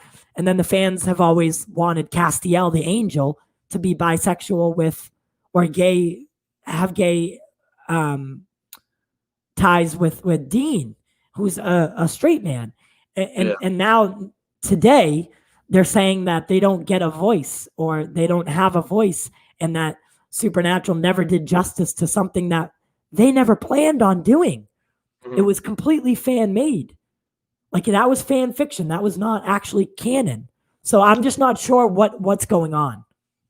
Yeah, I mean, okay, if that's the issue, like if the character was never gay to begin with, I think it's bad for representation by taking a straight character and making them gay. I think that's not true representation for members of the LGBT community. At least that's the way I feel about it. If there anyone watching, tell us what you think. Because if the character was straight, then I feel like they're trying to pander to them. Like, let's make this character gay, because no, write a good gay character. Like, Sarah, I think Sarah Lynch is bisexual. Am I wrong? Yes, she's bi. Yeah, she's bi. And Batwoman is also. And by the way, I tried watching Batwoman. I wasn't a big fan of the show, but she was not the problem with the show. Ruby Rose, I didn't really have an issue with her. I actually thought she looked like she could kick the crap out of 20 guys. She has like that look, that intensity to her, and I did give it a shot. I watched a couple episodes. There was parts of it I liked. I hate to see that she's gone. I don't know much about the new actress, but she was tough. I liked it. Didn't bother me. I was like, shoot, she's cool. She's badass. So I would say CW actually, at least in terms of superheroes, doing representation before DC or Marvel were doing it on the big screen. Yeah, and that's what so forgive me if I am just not seeing what you guys see, or what you guys are doing. I just don't understand it. So enlighten me if that's the way. If you can show me that I'm wrong, then I'll gladly admit it. I just don't see what is happening. I don't see why you're asking to boycott the CW when I've always thought that they did a much better job than most networks with representation. So if I wanted to play devil's advocate, this is not what I'm saying my point of view, but if I wanted to play devil's advocate, the only thing I could see is it's sort of like when they started putting African Americans more prominently in film and television. We kind of grew up with it, but at first when they were putting them in roles of prominence, it was always, they were never doctors, they were never lawyers, they were never scientists. It was always sort of stereotyped. Occasionally they'd be cops, but when they showed black people in film, they would often show them in negative stereotypes. Like even in the Ghostbuster films, you have 3 doctors and the one African American lady, I think what is she? She's not a scientist, but they couldn't have made her a scientist. Maybe in that sense that people get upset, like, hey, yes, you're putting more black people in film and television, but you're only showing them in a negative light. Or with Asian people, they only showed them as doctors or a taxi cab driver, something like that. Right. So maybe in that sense they're like, okay, well, but if the character wasn't gay to begin with, and they were like a lot of people in Buffy the Vampire Slayer, there was a character who we find out later is gay. It was named Willow.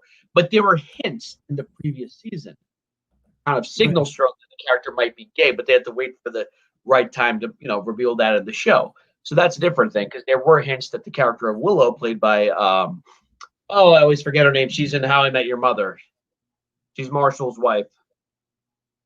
Do you know what I'm talking about? Yeah, Lily in that show. Yeah. Yeah, Lily. Oh my God. Her name.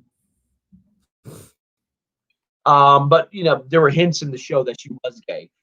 People didn't realize it, but then you go back, you're like, oh yeah, there's some small hints she was gay. So then when the character does come out of the closet, and this is back in the early 2000s when this was still kind of like a hot button issue. Allison Hannigan. Allison Hannigan, that's it. Yes.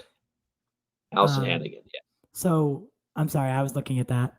What were you saying? Yeah, so that's me playing devil's advocate. But if for our viewers who are LGBTQ, give us your opinion. Tell us what you think.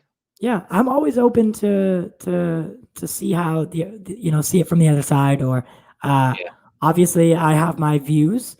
I love to see it in shows and film and television. I love to see everyone represented equally.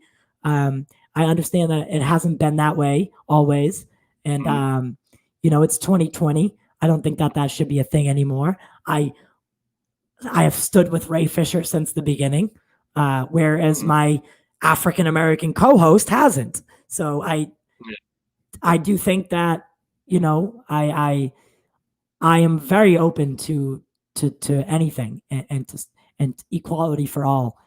So I'm just not seeing this one at this point. Yeah. So remember, people wanted Captain Bucky to be gay. You ever see that fan fiction? Yeah. See, again, it's fan fiction. It's not canon, fan and fiction, it doesn't. Yeah. That's you can't blame the show or the television, or you can't blame the show or movie for not picking that up, because that's you interpreting it your way, and that's okay as well. You can. Mark Pellegrino, when he was on the show, he said, if you didn't like how Supernatural ended, come up with your own ending and sell it. Do it for you, and we do it for the culture. There you go. And by the way, I forgot, there is a major Hollywood comic book movie with a LGBTQ lead. Can you think who it is? Wait, can you repeat that? There is a major Hollywood comic book film with a member of the LGBTQ community as the lead superhero, but so far they've only showed him as Deadpool. He is technically pansexual. Yeah. I was going to say Deadpool is they've definitely hinted that he straight. Yeah, they've definitely hinted that he's definitely, he's open to whatever. But you have to, in order for Deadpool, I feel like they had to start it off that way with her being there. Now that she's gone, she's great, by the way. Yeah. She's fantastic. And now that she's gone, now he can be whatever he wants to be. Exactly, and that's in the comics. So yes, yeah. And it's over and over again. I mean, his relationship with Spider-Man's always made me question, his sexuality. So Deadpool is he's interesting, to say the least. Yeah. And Deadpool, Ryan Reynolds would be wonderful as playing that, like, that character, that person who's, because I feel like let's really talk about it. I'm not really talk about it, but let's really look at it.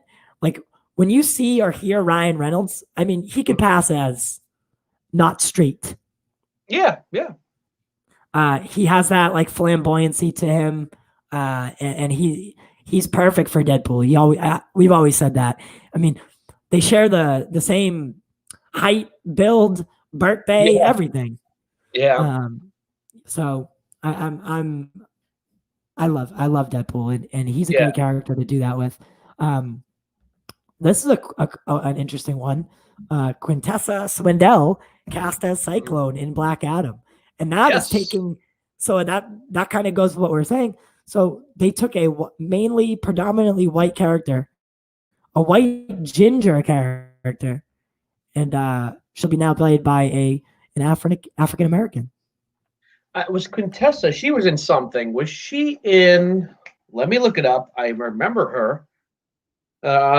She was in something, and I'm trying to remember what it was. Oh, they were This is saying bad it. when you They were saying it. She's on that show Euphoria. She's on that show Euphoria and Trinkets. Trinkets. Yeah, that's what it is. Yes. Okay. Trinket. Yeah. That's fine. By the way, Indomito in the comics is white, and she has a black patch. In the movie, they cast a black actress with a white patch, so that doesn't bother me. I mean, I'm not a huge Black Adam fan, but I am very much. I'm sure she'll kill it. I'm sure she'll do well. Yeah, she will. Black Adam's going to be a really fun movie, I think. The Rock is. Even if the movie sucked, people are going to see it because he's in it. It's the movie's not going to suck. Let me make that 100%. Yeah. Just by him being involved in it and it being a project that he's been so passionate about for so long, there's no way in hell that he would allow a bad film to be made. Like with all the passion that he has for the character, there's just no way. And he's getting in shape for the role. I'm like, dude, you're already in shape for the role, but he's What does that mean though? For The Rock, what does it mean to get in shape for a role? I think he's gonna get more cut, I guess. Dude, if they have him and Henry Cavill on screen, Henry Cavill's gonna have to get way bigger because Henry Cavill is pretty jacked, and Dwayne "The Rock" Johnson wants to do a fight with Superman, and they have the same manager. Henry Cavill's gonna need to get massively huge. The Rock is like one of the few people that you do not have to puff his suit. Yeah. You don't. You don't have to. You can give this dude straight spandex and he'll fill that out for you. Yeah, there's no need for fake muscle. Not even like kind of what they did with Shazam. Yeah. Some people say that Shazam so Zachary Levi said that was all him. Mm-hmm. I do not believe that myself. I don't think that was all him. I think that he definitely got in shape for the role, but I don't think that. I don't think that was all him. The way that they craft those superhero suits, they typically they'll highlight things. For Superman's costume, he looks ridiculously large, and that works for Shazam. You know, that's fine. If the human body can only get so big, and with guys like Dwayne Johnson or even like Arnold Schwarzenegger, they have the genetics for it.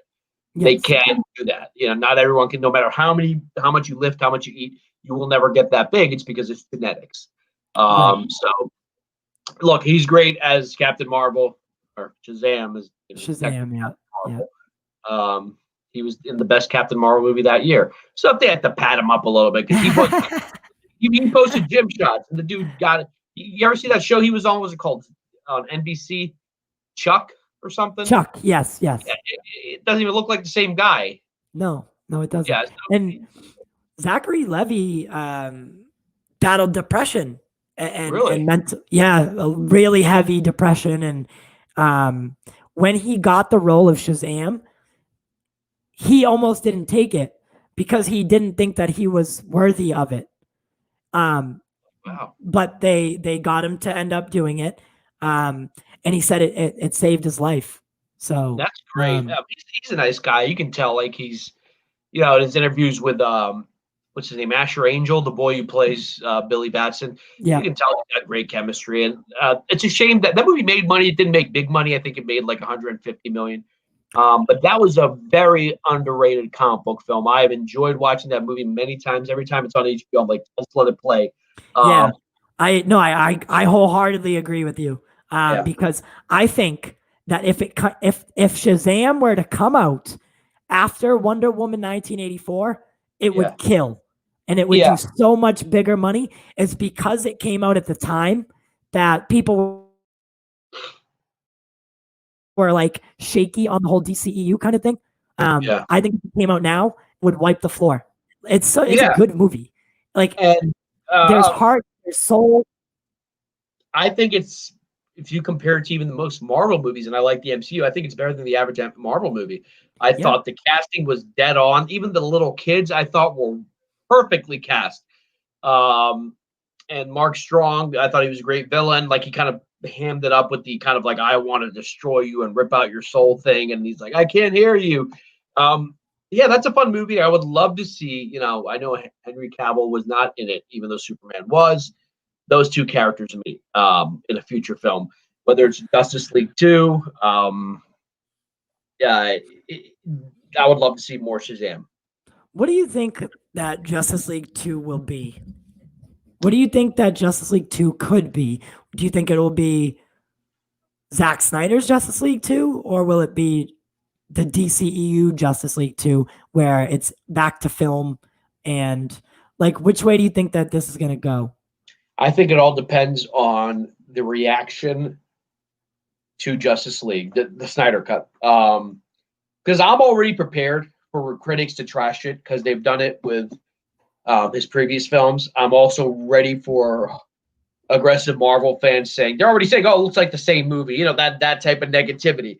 However, if HBO sees a really good turnout, I think Zack will get Justice League 2, and I think it'll be a hybrid of what he wanted to do, because now the canon's changed.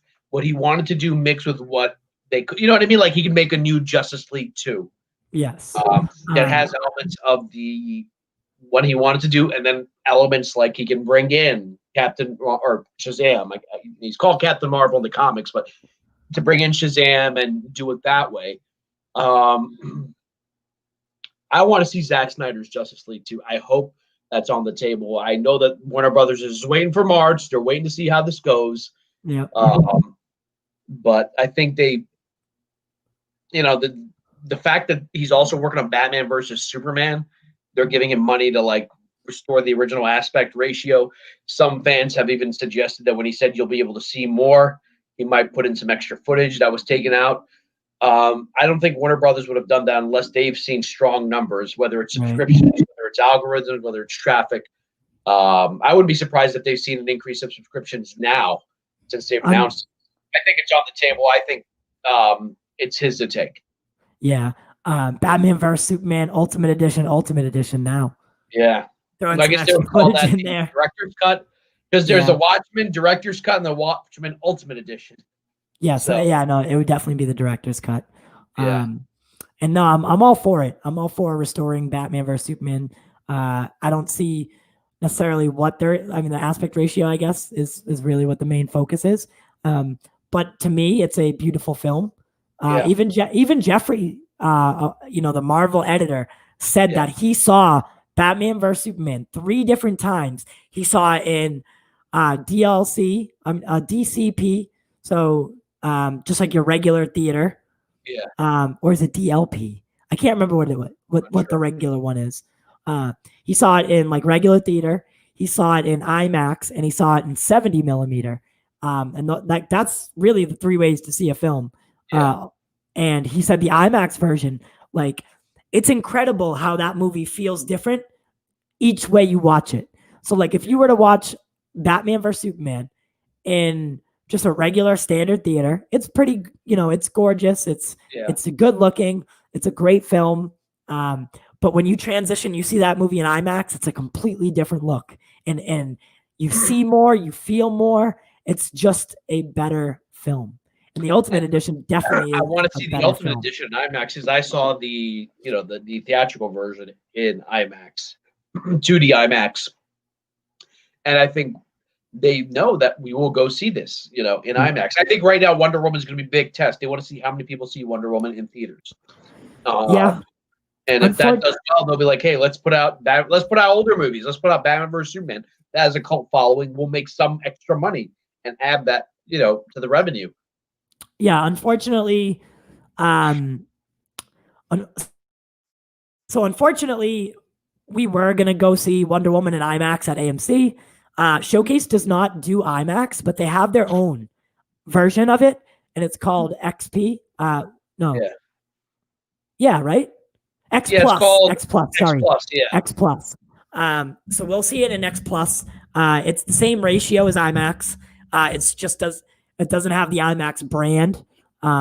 So there are minor differences to it. So I mean, we'll see how it goes. That's the only thing I could say that I'm actually disappointed about is but X plus is the next best way to see it. It's like IMAX, X plus, then standard theater, and then home theater. So that's okay. We got to make do. We have, just like the world today, we have to adapt and overcome.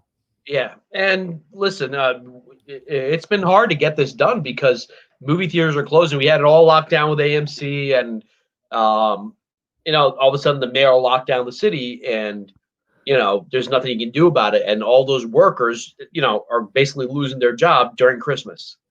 And so, luckily, the suburban theaters are open, and we're going to do it there. And the theaters need our support. That's an industry that I think could disappear if it's not sustained. If it's not, whatever little fans don't go out and see. And you know what? Maybe go out and see a movie you would not have gone to see. If it's got good reviews, go see it. Yeah, definitely. So, and we're not going to stop right now. I'm just going to say, I just want to cut in and do the, we are raising money for my mother's breast cancer, her fight against breast cancer. The donation link is below in the description of this video. If you do have a couple extra dollars, I know it is the holiday season and we are all struggling. However, if you do have a couple extra bucks and you can afford to donate it, anything helps go towards her medical bills, chemotherapy, and prescription costs. They're all kind of piling up. Even with insurance, cancer is expensive. So anything helps. That link will be there for quite some time. So even if you can't donate now, sharing it is free. So, that's, you definitely have that power to do that. So I would appreciate that. Also, follow us on all social media. That includes Snapchat, Facebook, Instagram, Twitter, our personal ones as well. We're always there. We're always posting updates to everything. We're not always live or we're not always doing a show, but we are always monitoring the situation. And Jack does a good job on Facebook. Yeah, and we're also posting news and stuff. Anytime we hear news, we try to share it. And I was gonna say on social media, yeah. So we're gonna be doing a lot next week, talking about this Wonder Woman Day, where we're gonna on Christmas Day, we're gonna be doing a pre-show, and we want to hear your theories on what you think the movie is gonna be about. Now, if you've seen the movie, don't be a jerk and ruin this, for others. But tell us what you think the theories are.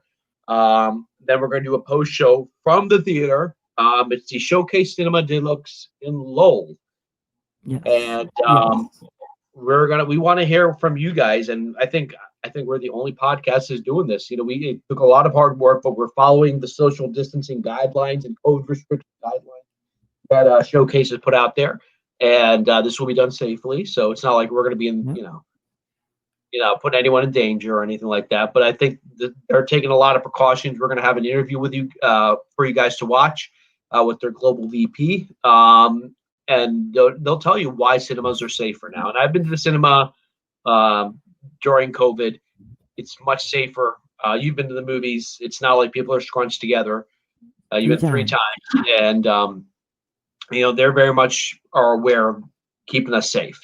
And again, got to support the industry. Yeah. And again, it falls on each person as well. It's not just, it's not just the cinema's job to put these precautions in place, but it's also your job to follow the guidelines, keep your mask on, and only take it off during the film if you're enjoying concessions. And even, if you're eating popcorn, you don't want to just keep the mask off the whole time. You want to, because we know how long and lengthy that can be. So, put the mask on, bring it down, eat, put it back up. You're not the only one in the theater, hopefully. So, you do it for you, and you do it for the person that's sitting next to you, and they do it for you, and they do it for themselves. So it's a give and take relationship. we all have to help each other. Exactly. So, I mean, exactly. Yeah. What do you have anything else? Oh, well, this is slightly connected to The Mandalorian, but everyone's going crazy that it's kind of a spoiler, not a major spoiler, but there was a fight scene, and the character of Koska, who is one of the Mandalorians, played by Sasha Banks. She is a WWE wrestler. She's one of my favorite WWE wrestlers. She performed a tornado DDT on another character. I'm not going to say who, but that's been trending pretty big on Twitter because that is a sort of a signature move. A lot of wrestlers use it, but she's really well known for performing as tornado DDT. In fact, we mentioned the DDT last week. So that's been actually trending pretty well. A lot of fans are going crazy to see her perform a wrestling move on another character. I won't say who. So that's been kind of trending, and it's kind of nice to see that. Coming to America 2. Again. I don't know if you ever seen Coming to America with Eddie Murphy. The first pictures have come out. It's just a few photos, nothing crazy, but you see Eddie Murphy and Arsenio Hall, and that's a sequel they've been talking about for years. Mm-hmm. And it seems that Eddie Murphy's kind of having a renaissance again. He admitted that he made a lot of these really bad sequels for the money, but he did that movie Tower Heist. He played Dolomite, and now he's doing a sequel to Coming to America. Wait a second. Tower Heist was a great film. Yeah, that's what I'm saying. This is part of his comeback. Like, he had a minor role in that, and he's returning back to stand up, and he says he wants to do more movies that he wants to do. You know, for a while he was just doing it felt like Norbit sequels, and he's like, look. And Norbit was terrible. Tower Heist was great. Dolomite was great, and Coming to America, I'm kind of excited about that. There's a rumor that he might do a movie called Triplets with Schwarzenegger and DeVito. That he was actually the third child. You guys ever seen the movie Twins? So Coming to America, Eddie looks great. I mean, I think he's in his mid-50s, but he almost looks the same as he did 20 years ago. Photos came out for that. People are excited about that. But yeah, the big news is Wonder Woman's coming out, and it's got good reviews, and everyone's excited about it. Yeah, and did you bring this up at the beginning that about Jeremy Bulloch? Oh yeah, no, I did not. I forgot about that. So he was the original actor who played Boba Fett in Empire Strikes Back and Return of the Jedi. He also voiced him until the 1997 special editions. So the last 20-some years, the voice has been the guy who's playing Boba Fett now. But yeah, he passed away at, I think he was 85. Yeah, so that's you know what I don't want to say that's good or bad timing. Yeah. However, you know what I mean? Like, it was just a weird timing because all of a sudden Boba Fett was back on the screen after years and years and years of people asking for it, and then sadly he passed away. And he passed away, and they announced a new show. Yeah, and it was just very, you know what I mean? All of a sudden everything, it was like he almost had to wait for it. And then once it was okay, he was like, okay, I passed the legacy on, and now I can go. And it's an interesting performance because, I've people who've seen Star Wars recently who've never saw the original films, like, wait, why is everyone obsessed with Boba Fett? He's barely in it. It was just one of those characters that just kind of had an impact. He looked cool. It was that armor. It was that voice. It was that ship. It was the subtleties of the performance. And that's something Pedro Pascal also does pretty well as the Mandalorian.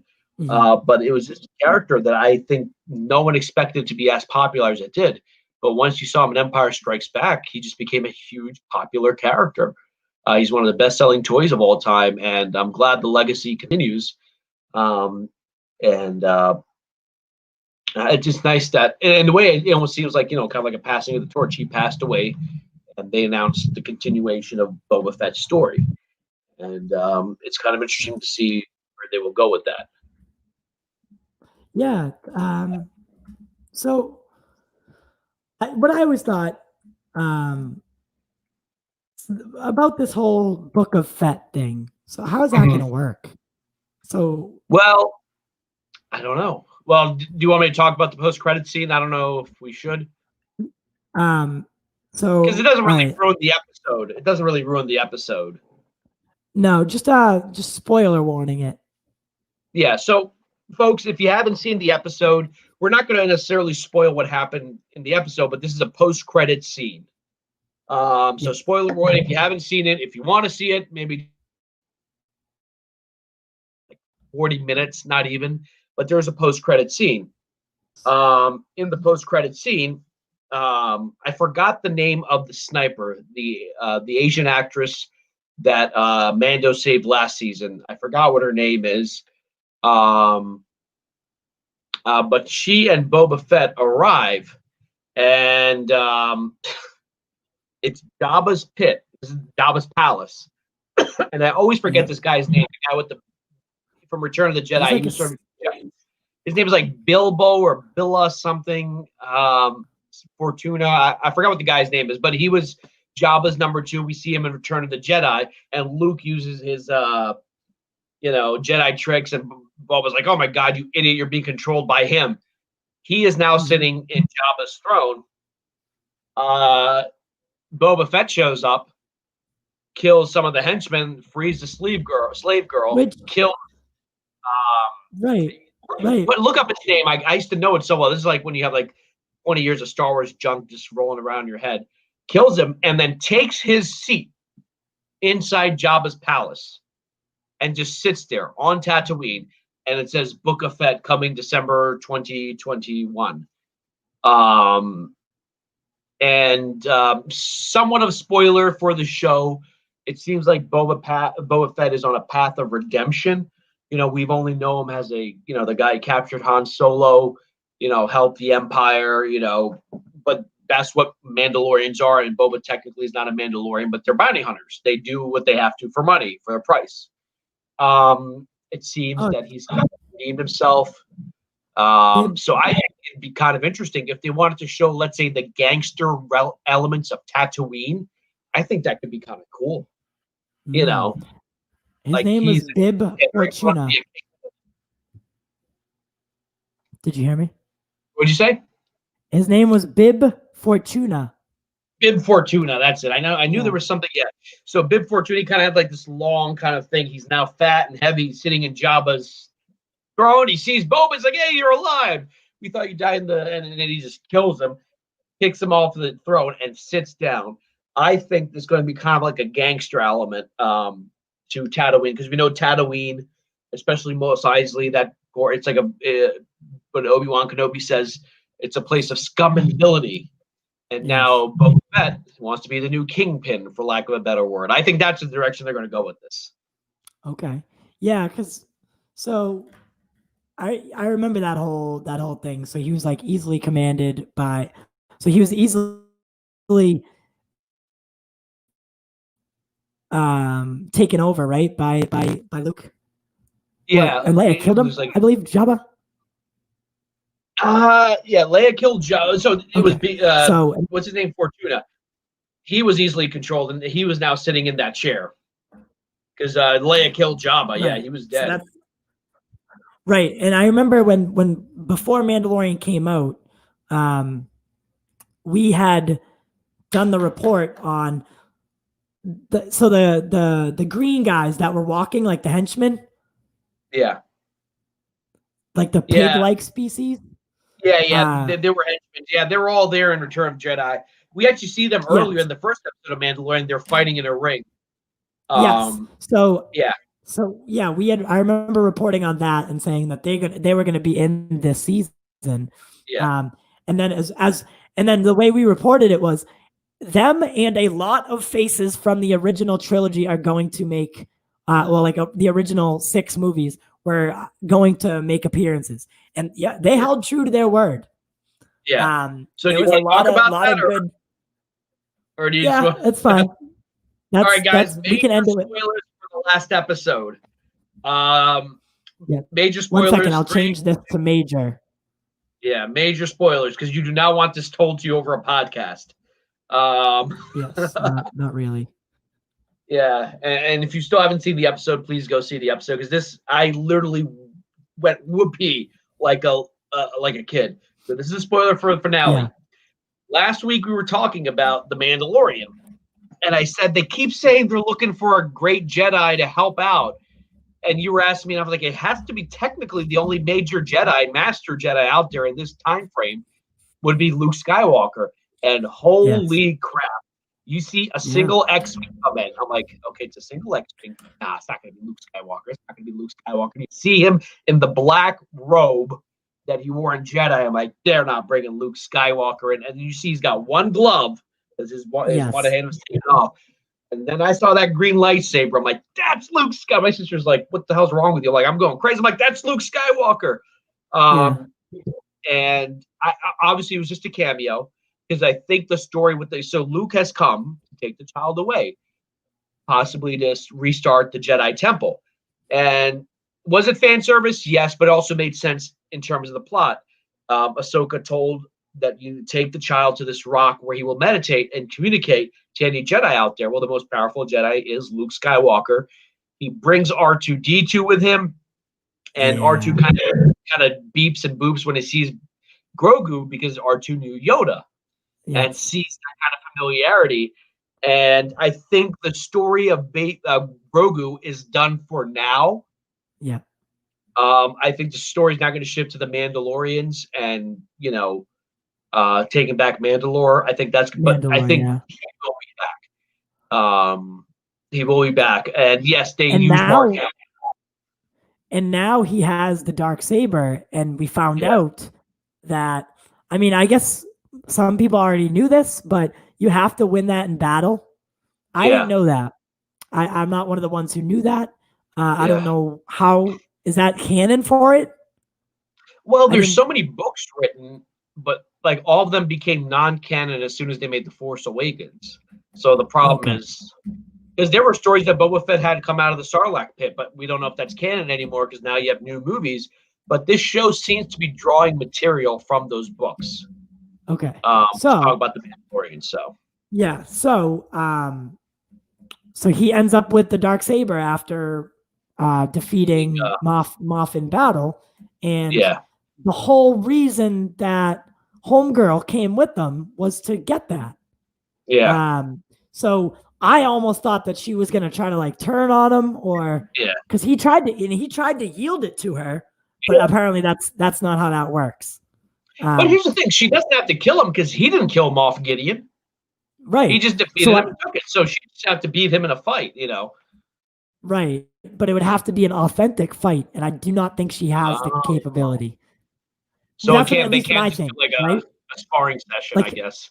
Yeah, they couldn't just like fight and have Mando go easy on her and like and slips and falls and I don't think that's how that works. I don't know. I don't know, but because from at least from him trying to yield it to her, like it kind of sealed that deal and was like, no, you can't. Like it has to be an authentic fight. So battle. Next season could be about trying to retake Mandalore and everyone coming to kill him. Yes. Everyone be like, hey, it's nothing personal. Like think of the end of John Wick 2 when every like mercenaries like after him. Like it's gonna be like that. Like, hey, Mando, we're fighting for you, but we're also at some point going to try and kill you so we can take the saber and become the new leaders of Mandalore. It's going to be like a kind of a double-bladed sword, double-edged sword. Yeah. But what I found interesting was they said that Mandalore is it non-inhabitable? Or is it made of glass? They said it was destroyed by the Empire or something. I'm not sure, but I think the Mandalorians don't exist as a people anymore in a single place.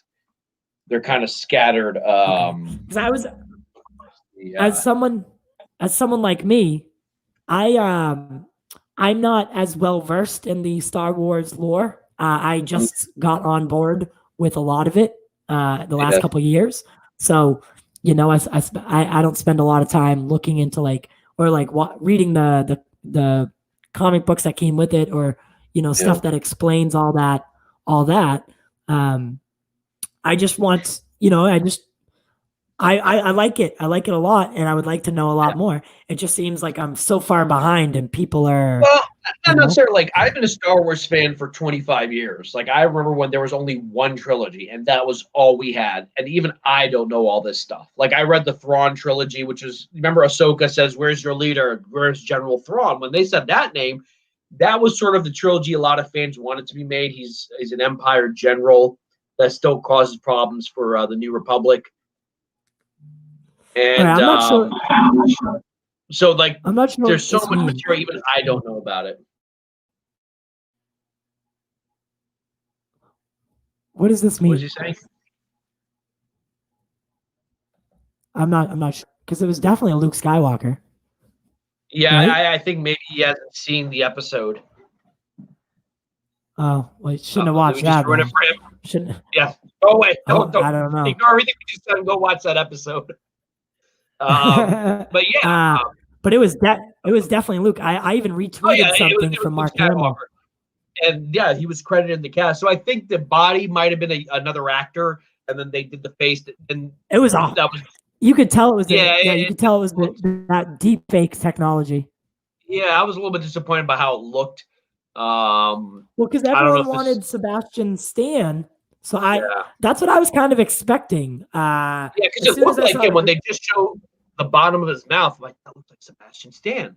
Yeah. When at first when he shows up, when he's kind of when it's all purely on screen, like they're looking at it through the security feed.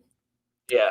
I was like, oh, like the whole time I'm like, I wonder who they got to do it, because at this point everyone was fan casting Sebastian, but clearly he's about to show up in less than 30 seconds, unless I thought they were maybe going to cliffhang us and end it before they open the doors. Yeah. That would be cool. But yeah, I mean, I don't know how you feel about the new trilogy. I know you're a new Star Wars fan. I am of the camp that I wasn't a huge fan with this. I actually prefer what we're seeing now, where the door is kind of open to take the story wherever. But I don't know. Did you like Force Awakens and Last Jedi and Rise of Skywalker? I did. Okay, that's fine. I don't. Yeah. The Last Jedi. And when I say I like them, I say that I don't like them like I like Marvel films or DC films. Yeah. I like them. I like the premise. I like everything that comes with it. The lore, the characters, the arcs, everything. I can see issues with The Last Jedi just like everyone else. And I can see issues with Rise of Skywalker. I did think The Force Awakens was a great film. However, it did definitely pull from the original. So, I mean, it seems like, okay, everyone's like, well, now that Luke has Grogu, was Grogu killed by Kylo Ren? I'm like, oh, shoot, I didn't think of that. But, like, if they just ignore those movies and just, like, have the freedom to write whatever they want, without having to worry about, oh, here comes the New Order and here comes all this stuff all over again. They can just write. I wouldn't be against them just doing it. Just write. Write what you want to write. Don't worry about having to connect it to The Force Awakens. Just, I wouldn't be, I know that's kind of, Star Wars doesn't have a multiverse, but, like, I'd just be fine if they just continued this canon, was the Rangers of the Republic. Just do it. Just don't worry about connecting it to, the film. Force Awakens. Tell your story the way you want to tell the story, because Dave Filoni understands Star Wars. It seems Jon Favreau understands Star Wars, I think, better than J.J. Abrams and Rian Johnson. And that's not to say that they're bad directors. I just think they get it more, and that's why you're seeing such a fan reaction to this series. Okay. I want to say something. So the time frame better than I do, but at least the numbers. So the Mandalorian is set in, so after the events. Can you do the time frame for me? Because I know it, but it is before about 4 to 5 years after Return of the Jedi, and then about maybe 30 years before The Force Awakens. Yes. So that's how that is Luke Skywalker. Yeah, so that is the young Luke. So this is Luke after the events of Jedi, maybe 3 or 4 years later, and he is way more powerful. Like he's continued his training. We see like a lot of people were comparing that fight scene to Darth Vader's hallway moment in Rogue One, where he just like bitch slaps everyone. Like it's just him just gliding through these droids. Like, wow, he's even more powerful than we saw because so this is set about a few years after the end of Return of the Jedi. So young Han Solo and young Princess Leia are still out there looking the way they should have in 1984 or 83. So so that's how. So because Raging Entertainment, so that's how that is Luke Skywalker. Sometimes it is a little bit confusing on where the Mandalorian is set, but that is where it is set. Well, I think part of it was a lot of people saw Yoda, baby Grogu, and like, oh, baby Yoda. So this must be set before like all the other movies, and and people are confused about it. And also, they keep talking about the collapse of the Empire because the Return of the Jedi, the Empire was pretty much destroyed. You have pockets of Moff Gideon. They're still trying to fight their way back. And that's why the stormtroopers look like dilapidated. They don't seem to have the same, resources they did before. So this is set about 4 or 5 years after Return of the Jedi. Right. Guess what? So HBO, they just teamed up with Roku finally. Finally, I can bring my PlayStation 4 back upstairs. Yep, they finally did it. That was some people were really peeved about that. So that is good news. HBO. Yeah, it was kind of annoying because my family likes HBO Go. My TV has HBO Go or HBO Max, sorry, but the Roku doesn't. So I have a Roku stick down there. So I had to take my PS4 downstairs to connect it so they could watch HBO Max, and I can bring that thing back upstairs. Yeah. What do you say? Then why not have Grogu in the last 3 movies? I'm guessing he's asking about the original trilogy. No, so why not have Grogu in the new trilogy? Well, the assumption is, maybe something happens to him. Yeah. Yeah, or he, Luke, because when we catch up to Luke, he's upset, right? That he failed. Yeah. So again, this is decades later. That would be set decades after this. Well, maybe because he's already in his 60s. Yeah, maybe he failed with because I know that he set out. So the story goes right that Luke set out to train younger Jedi, right, and bring the Jedi Order back, right. So him taking Grogu is like the first step of him taking younger Force capable beings and training them. So something's got to happen between that time and the Force Awakens or the Last Jedi. That something happens. And they are kind of breaking canon because, like in Empire Strikes Back and Return of the Jedi, it seems quite clear that Yoda is pretty sure that Luke is the last Jedi. And then he's like, wait, there's another, meaning Leia, meaning those are the only 2. So a lot of us fans assumed that Ahsoka was killed during Order 66. Remember in Revenge of the Sith when the Emperor says, Order 66, that she was probably killed off. Now we know she is alive. If she's alive, there are many other characters they could continue. So Grogu could very well be alive in the Last Jedi.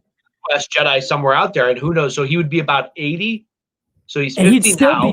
He still might be young. Yeah, he still is an infant if that would be the case. Because they age much, much, much slower. I mean, Yoda was thousands and thousands of years old, and he was just into elderly age. Yeah, because I think he says in Empire, I have been training Jedi for 800 years. So he's been training Jedi for 800 years. So I don't know how much older he is than that, because he had to become a trained Jedi. So he wasn't thousands of years old then, right? Probably just like... Well, he would have to be at least 800 years old if he trained Jedi for 800 years. Have I trained Jedi? He says something like that. And he would have to had, because if... I think we're going way too deep here, but... if Grogu is 50 years old and he's not even out of a baby yet, you know what I mean? Can't even talk. Yeah, for him to become to the point where he had been training people for 800 years. Yeah. It probably takes 800 years for him to become a full adult. So Yeah, he would maybe. be thousands of years old. And like it's couple implied that Grogu was alive during the events of the prequel trilogy when you have Obi-Wan and Anakin and Yoda, that he was, because they say he was being trained and he was been captured and they got lost. Right. So And then we find him at being held by so the first episode of Mandalorian, he's being held by is it the Empire at that point? Well, like what's left of the Empire? Because he's supposed to bring him to the Empire to okay, yeah, that's right. Werner Herzog. I forgot what his character's name is, but the guy in the bar, he was supposed to bring it to him. So I'm not sure who had him. I'm guessing that with the collapse of the Empire, they lost track of this kid. I also think it's very much possible that Grogu, because of the things he's been through, it was the Nitko encampment on Arvala 7. Yeah, because everyone thought it was Tatooine because it looked like Tatooine, but it wasn't Tatooine. Yes. Grogu could very well be alive during the events of the new trilogy. We just don't see him on screen. Yeah, which would be okay. But yeah, guys. I mean, we'll definitely pick this up, and we'll definitely have a lot to talk about Mandalorian wise and what's going to be happening with the Disney Plus Star Wars universe, if you want to call it that, because they do have, tons of stuff coming, tons of projects in the works. So, we know for a 100% fact that Rangers of the New Republic, Ahsoka, and Mandalorian all will definitely 100% be tied together in some sort of way. They will, they'll have connective tissue. How that plays out remains to be seen, but we do know that. As far as all the other Star Wars projects that are in development, we now know that Ahsoka will cross into the movies somehow. Thanks to Taylor. He is rarely wrong, by the way. His insider information is very trustworthy. So I do believe him on that front. But like I said, we'll see how it goes. We'll see. As far as the Marvel stuff, there's so much to talk about, and we'd be here for another 2 hours. So we'll leave that for maybe next week. Yeah. All right. Yeah, definitely. Yeah. And don't forget Quick Dip. We got Quick Dip on Wednesday, right? Yeah. So I think Quick Dip. So for this week, we can talk about what the plans are for this week. As far as we haven't even had to talk about this.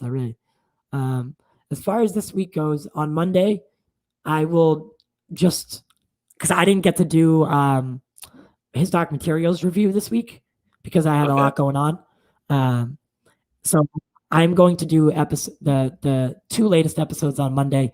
Then on Wednesday, Quick Dip. I think we can start our little Wonder Woman stuff and talk about where, some fan stuff, fan theories, and get the ball rolling and awareness made. Yep. So make sure you follow us on social. Yes. And then on Friday, Christmas Day, we're going to have a lot of fun. We got the pre and post show for Wonder Woman 1984. We'll be doing that from Showcase Cinemas in Lowell. I guess the location doesn't really matter too much to anyone, but we'll be doing it live from Showcase Cinemas, talking everything from expectations, what we think's, what's going to happen, the implications of where it could go from here, and then after the movie, we'll do an in-depth review and look into it. Yep. I can't wait. I can't wait for Christmas. Yeah. Yeah, I can't wait. Yeah. I can't wait. It's gonna be so much fun. Jack, as always, thank you so much for coming here. If you want to throw your Twitter handle out there, Facebook, all that kind of stuff. Yeah. Follow me on Twitter. GetJacked141. I share everything regarding Pop Culture Corner, updates, stuff like that. You can follow me on Facebook, but look up popculturecorner.com.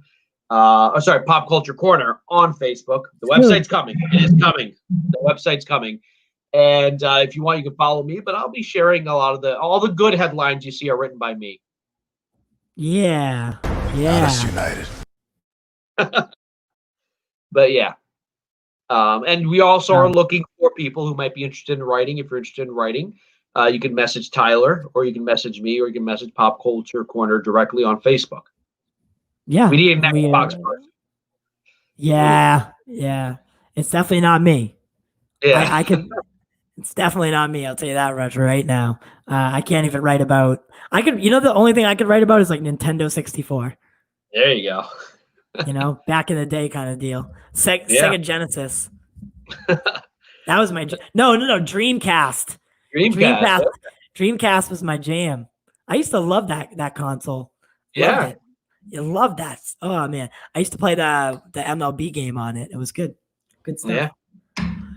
Thank you everyone who stopped in. I did see a few people stopping in. Thank you guys as always. We definitely want to promote getting involved. So if you do stop in, leave a comment, say hello, say you were ugly, whatever. It doesn't matter to me. It doesn't matter to me personally. But we always want to engage with the audience. That's why we do it, and because we do it for you and we do it for the culture. I guess Mark Pellegrino will tell you real. We do it for the culture. Yeah. So we do it for you. So without you guys, there is no show. And I always want to say hello. I always like to talk to everybody. I always like, when the comments come in, I can show them and we can talk about whatever you want. Because again, that's why I do it, at least. Yeah. I like this is about the people thing, and we have a new logo. I'm showcasing some of our new logos. We're doing some merchandising too. Let's not forget that if you're interested. I always did. I didn't put that in the thing. Yeah, the new. No, I'm serious. I'm really, really, really, really, really, really serious. We do have a couple. If you go through some of the shirts, they're actually really nice. The sweatshirts are nice. We got mugs, stickers, couple different an anime shirt. There's a lot of cool stuff in there. So, and it all goes towards making the show better and being able to invest in better equipment and stuff like that. So, definitely. If you want a shirt or a sweatshirt for someone or for yourself, definitely head over. They're sleek. They don't look stupid. So even if someone didn't know what you were wearing, it still looks good. And that's kind of why we touched up the logo the way it looks now. It's the same thing. It's a little bit sleeker. Yeah. So definitely help out. Definitely purchase some. I don't like calling it merch. I don't. So purchase some Pop Culture Corner merchandise. Get some gear, pop culture gear. Yeah, gear. I like that better. I do. I like that better. But as always, thank you guys for stopping in today. Thank you for stopping into the Pop Culture Corner. We always love having the family here. And like I said, we do it for you and we do it for the culture. Big Drip. We'll see you next time, I guess.